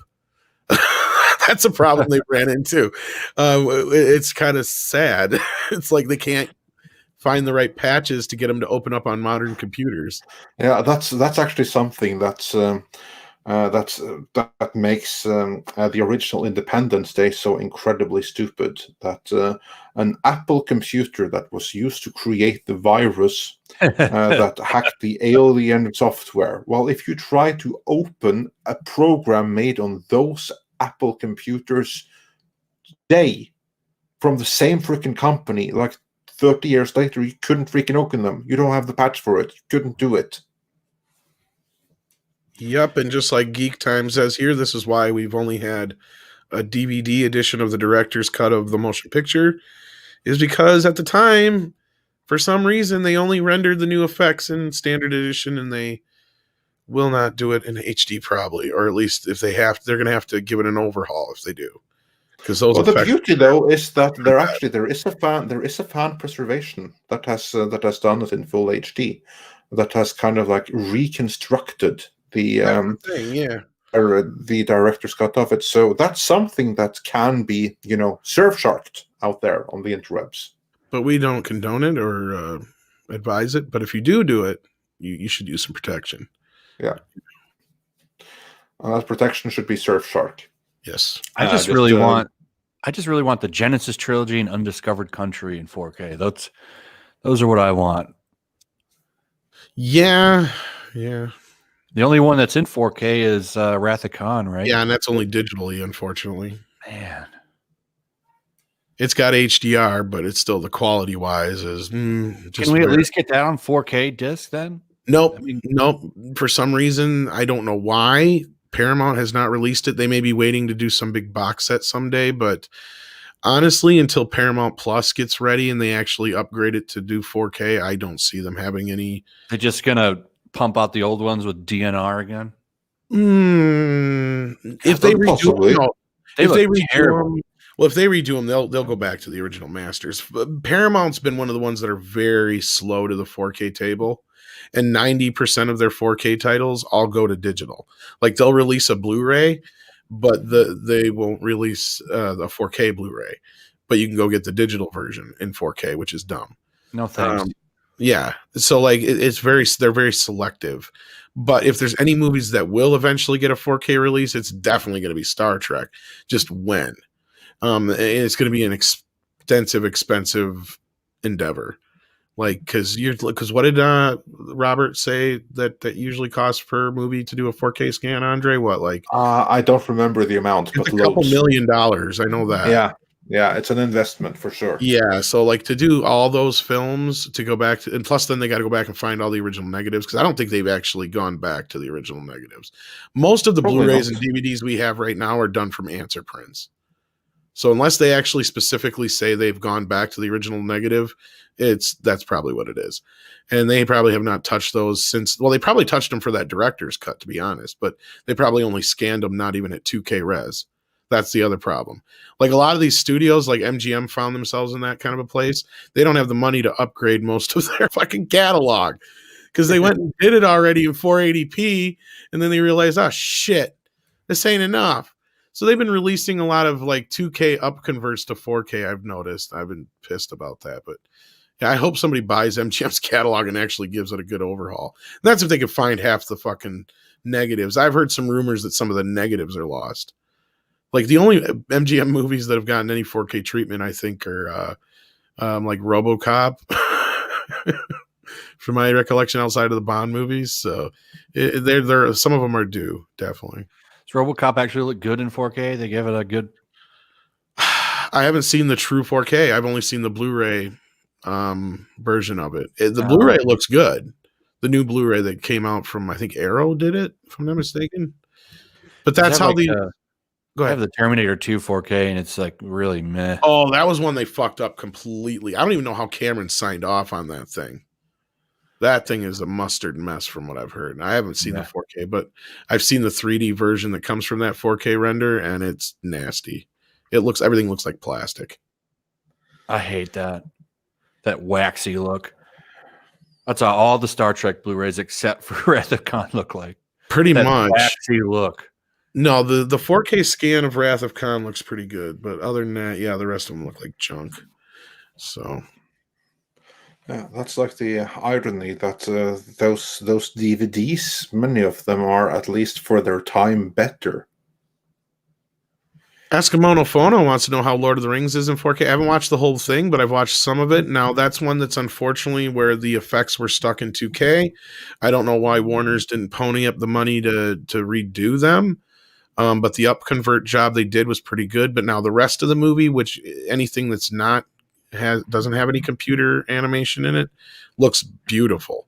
Which surprisingly, most people wouldn't think about it, but the first Lord of the Rings trilogy doesn't have as much CGI in it as you'd think. A lot of it pictures and stuff. Yeah, the first one looks as good as it's going to get because that one they shot differently, right? Two Towers and Return of the King, I think, look great. They might have used different cameras, but I think all three films were done on film. So like that part, like there's a specific reason that Fellowship of the Ring doesn't look as good as the other two. I can't remember what it is. There's something that they did with it that for some reason it's I mean the 4K disc is the best it's ever going to look. I can't see it looking better. Yeah, I know you're right. I can't remember what it was that they were doing between, but no, they're definitely worth it. But no, I don't. Eskimono Phono, it's one of those things you just got to kind of be picky and choosy and think about how much CGI is in something, and if it's a lot, and unless they've actually said they've gone back and upgraded it in any way, which I don't know any movie that has yet outside of Star Wars, then you might not want to bother. But older films always look great in 4K, so anything older than like 95, good to go, or anything that has no CGI, good to go. Exactly. That's like the irony that movies from the 60s, for instance, look amazing. Mm-hmm. 2001, Great. fucking awesome. Exactly. Whereas Aliens, filmed in 1986, when all film stock was rotten, looks like crap. Well, that's only been done. That's one they need to go back to the original negative. Yeah. That movie's been needing it for years. That's the other thing that I'm glad to see is that film preservation is getting, at least some movies are getting, a nice preservation, but there's going to be so many movies that won't, unfortunately.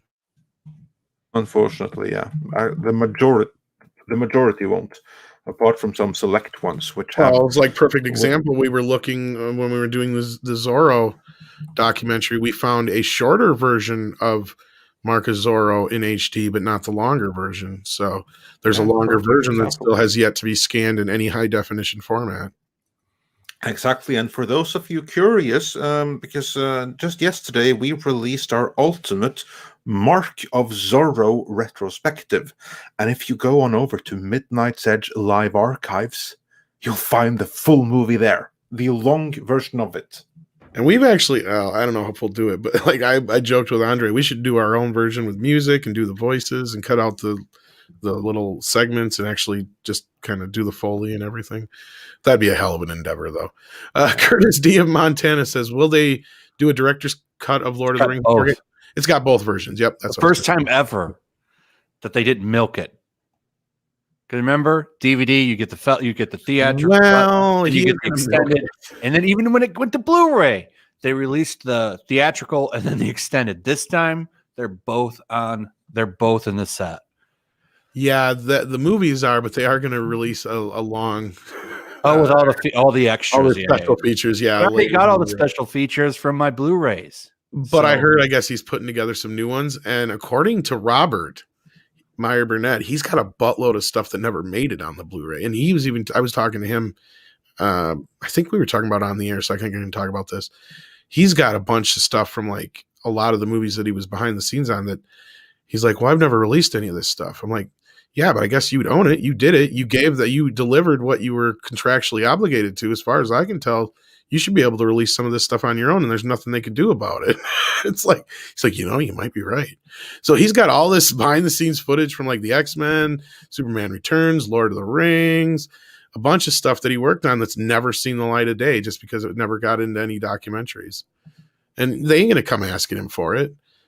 So I was like, yeah, you should get it out there. Indeed. Yeah. And Manny Bothans sent us a super chat saying, I hope I'm not too late. Don't go see The Last Jedi. Oh, didn't anybody? We appreciate the thought. They are still filming The Rise of Skywalker, though. So you're early for that. Yeah. BK coming in again with another Canadian super chat. Canadians are so nice. Wish miniatures, bigatures were used more often. I agree. I do agree. It's a lost art, and they just don't. The CGI effects don't work the same as some of the classic. I like the idea of using CGI or at least computers to combine things, but if you can do as much in practical in camera, all the better. I agree. Indeed. All right. Let's see here. Yeah, like these two are great in 4K. Jaws. Oh my God. Jaws looks amazing. Superman I don't have Jaws, but I got Superman. It looks awesome. Yeah. I don't know how you guys feel about Superman 2, but I like Superman 2. I do. I love Superman 2. I love Superman 2. Both of them. I don't like the Donner the first one. Yeah. I like the Donner cut more, but I wish they would have used one of the alternate endings instead of tacking on the original. Well, actually, you have fanheads that do that. To kind of like make the ultimate mix of Donner and what's the guy that actually got final credit? Richard Lester. But actually, Lester, he made it once. Outside of the ending, I do prefer the Donner cut, to be honest. But why can't we have both? We do. I mean, they're not on 4K. I mean, even in the Blu-ray release, the only thing I can ever find is the stupid Donner cut. Like, why can't they have both editions on a disc? They're out there, unless they didn't do it separately. Though you got to buy the box set, but you can get that box set pretty cheap. That has both versions in it on Blu-ray. I'll have to look. Yeah. If not, I'll find a link for you and I'll send it off to you one of these days.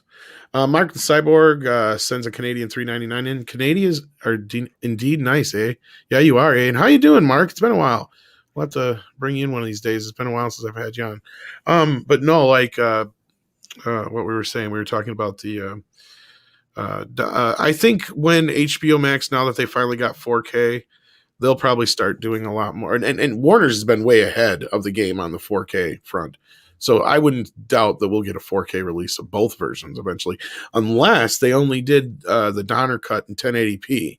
See, now that might be a situation, Flash, where you'll get your wish and we'll get the Lester version of Superman 2 in 4K, but we won't get the Donner cut because the same goes for the extended cuts of Superman. Both extended cuts of Superman. I gotta be honest, so I personally prefer the Lester cut of that movie. That's fair, man. That's totally fair. That's the one we grew up on, dude. I totally understand. Like, I can't take that away from you.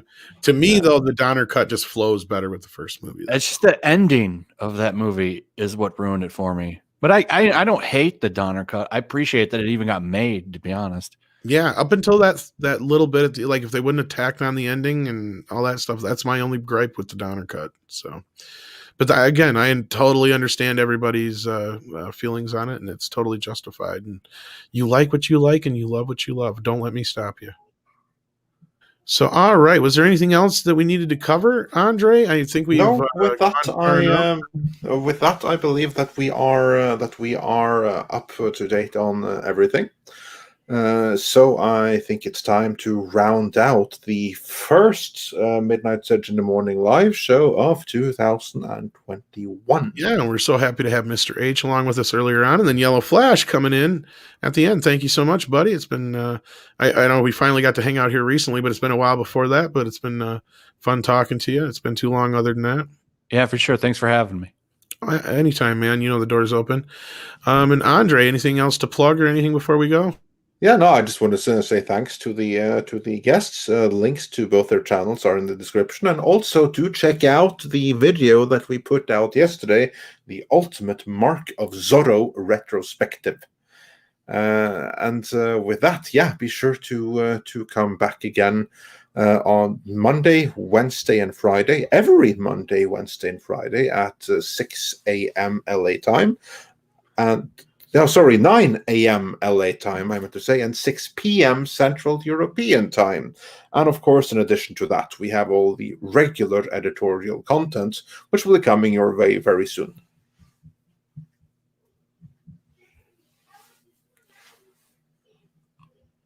Yellowflash 2 is the channel you want. So there you go.